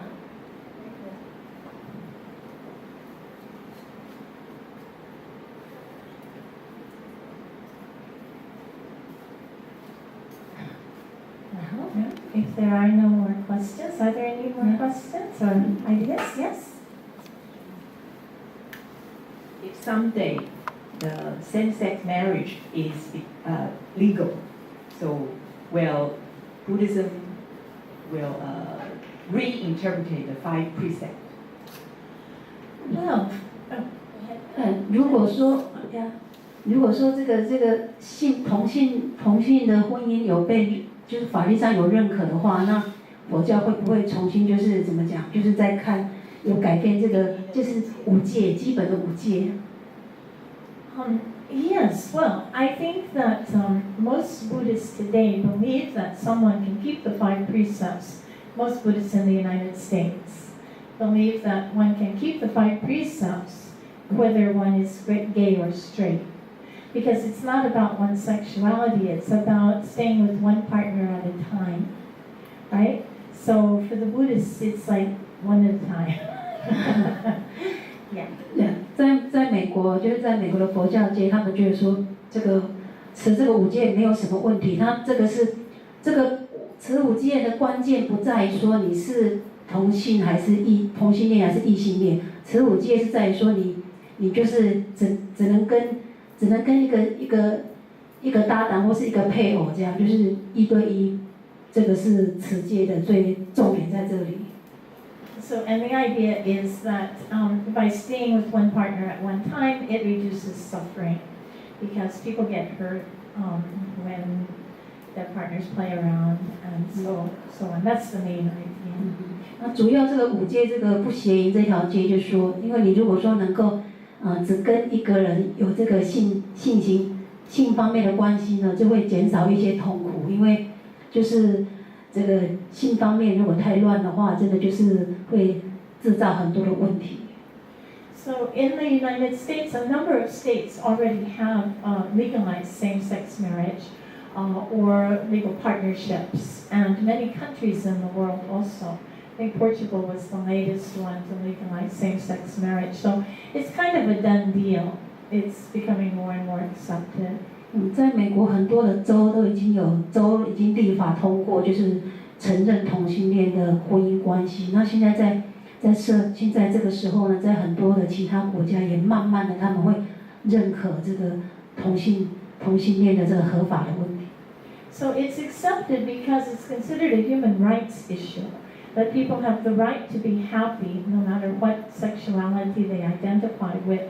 And so Buddhists especially, because we talk about loving kindness and compassion, then we should want people to be happy. And we shouldn't, it doesn't make any sense to deny people happiness because they don't fit the normative social model. 因为佛教是讲慈悲跟爱嘛，那也希望人家能够得到一个很好的、很快乐的生命，所以说真的是没有，佛教没有那个理由跟立场说去反对人家是什么，去说性别上面的婚姻问题或怎样，因为如果说能够承认这个同性之间的这方面，如果让人家能够得到快乐的话，佛教是不会去干扰这方面。So when a person has to hide their sexuality, they feel as if they're living a lie. They're not who they really are. and they have to, live a life that is not comfortable, and trying to keep their sexuality secret from their parents and their families and employers and so forth. And it's really a heavy psychological burden. When we see the rates of suicide among gay teens, it's very clear that without social acceptance, it's really harmful to young people to have to try to match a social expectation that they don't feel comfortable with. 你看，想想看，如果说一个人他要把他的这个性向呢，要隐藏起来，不给人家知道，他等于是他要生活在一个谎言里面。那你看，他要承受多少从这个家庭、朋友、社会给的压力，那这个会变成一种心理上的，真的是一个很可怕的一种心理上的一种问题跟苦恼。So here in Taiwan, I understand that this issue is before the parliament, and I think that it sort of mirrors what's gone on in the United States with certain social conservatives trying to block same-sex partnerships. And a lot of it is, I think, misguided because there's no harm in, now the rates also of same-sex parenting show that the children actually, in many cases, come out healthier than in heterosexual marriages or heterosexual families, and so that shouldn't be a problem. 在美国呢，就是这些比较保守方面的人士呢，还是一直在阻挡这个同性合法这方面的问题，这方面的合法性。然后，但是实际上在美国呢，就是发现说有些那种在同性恋父母抚养长大的孩子呢，有时候是比这个在异性的这种夫妻之間撫養長大的孩子呢，他們就是更好，被培養得更好。So you're probably all familiar with Venerable Zhao Hui, who performed 2 lesbian weddings, and this was a huge breakthrough that shocked a lot of people. But in a sense, now these marriages are quite, as far as I know, quite happy ones. And why should people be denied the opportunity to marry whom they wish? 就是大家都知道，在台湾就是昭惠法师，他有为就是两位还是2对就是同志结婚嘛哈。那就是老是觉得说，好像实际上如果这是一个他们能够过他们的选择，快乐的选择，真的是没有什么理由去反对这方面的。So in the United States, it's been quite a divisive issue. In fact, it's about now actually 80% of Americans support same-sex marriage, but there's still a large number of right-wing Christians who oppose it. And so a lot of the Christian churches have opened up and welcomed same-sex, anyone who's gay or lesbian, and they have big rainbows on their church. 在美国，就是现在大概就是有80%的人，他们是支持这个同性恋婚姻，但是还是很多人是会反对的。但是尤其是很多是，比如说右派的这些基督教。但是现在很多的基督教的教堂，你们可以看到，如果有去美国可以看得到，就是他们的外面呢都有一个就是彩虹的标志啊。我们知道彩虹就是同性的标志嘛。So now in the Anglican Church, it's about to split because the Africans, who are becoming the most numerous in the Anglican Church, cannot accept same-sex marriage. They're fine with polygamy. You can have as many wives as you want, but no homosexuality, please. So the church is ready to split. 他们传统这个基督教教会在美国，他们实际上是还是2方面的意见呢。他们是还是不太赞同这个同性恋婚姻的问题，但是他们是很允许说多妻啊，可以好几个太太。但是实际上他们的教会到现在还是2派的意见在那里。So in Christianity, it comes from Genesis, right? God created men and women He created them. So that's the overarching, story.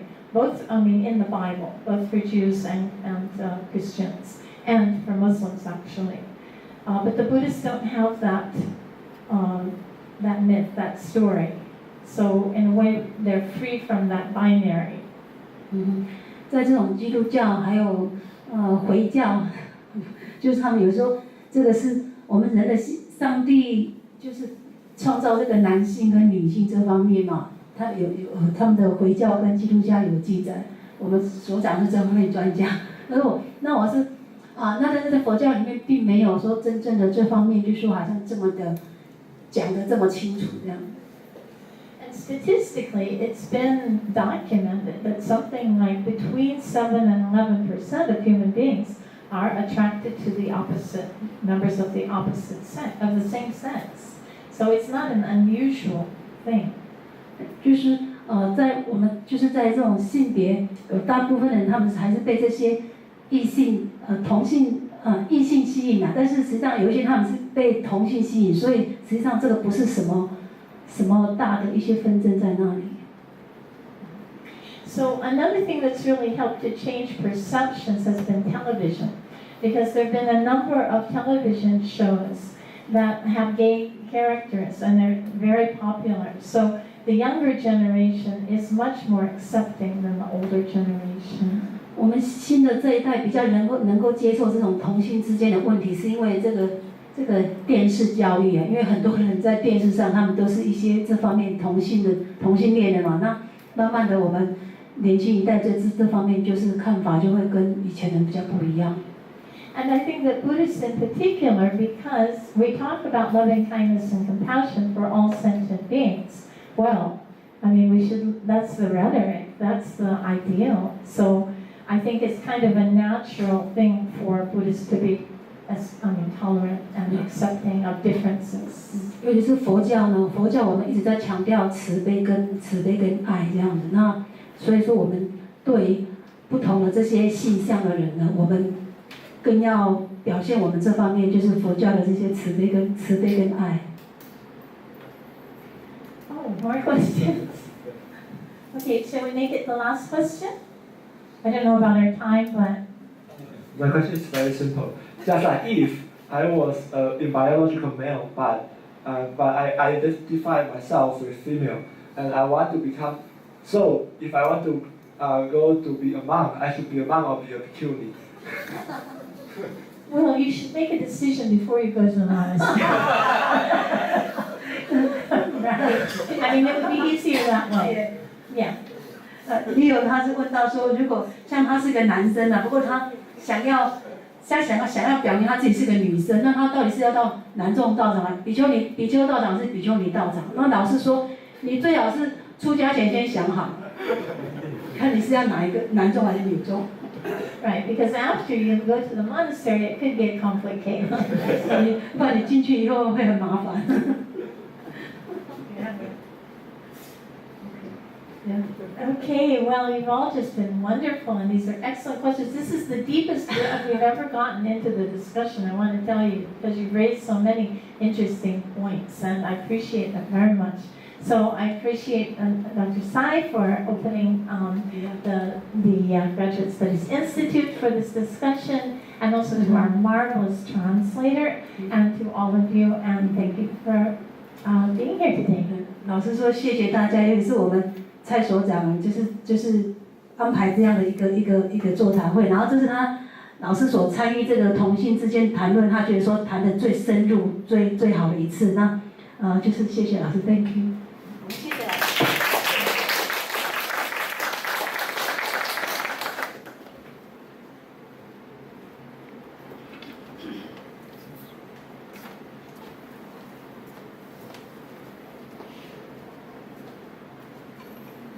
I think I have few words to say, and after I listening Professor Thomas lecture and respond to the student question. I think I almost attained enlightenment. Anyway, but not yet, not yet. I have still learned, very much from you in the future. I hope welcome the GIRS welcome you. Come back to Taiwan, you teach the students. Thank you very much. Thank you. Okay, the great thanks for the Professor Chong Mo again.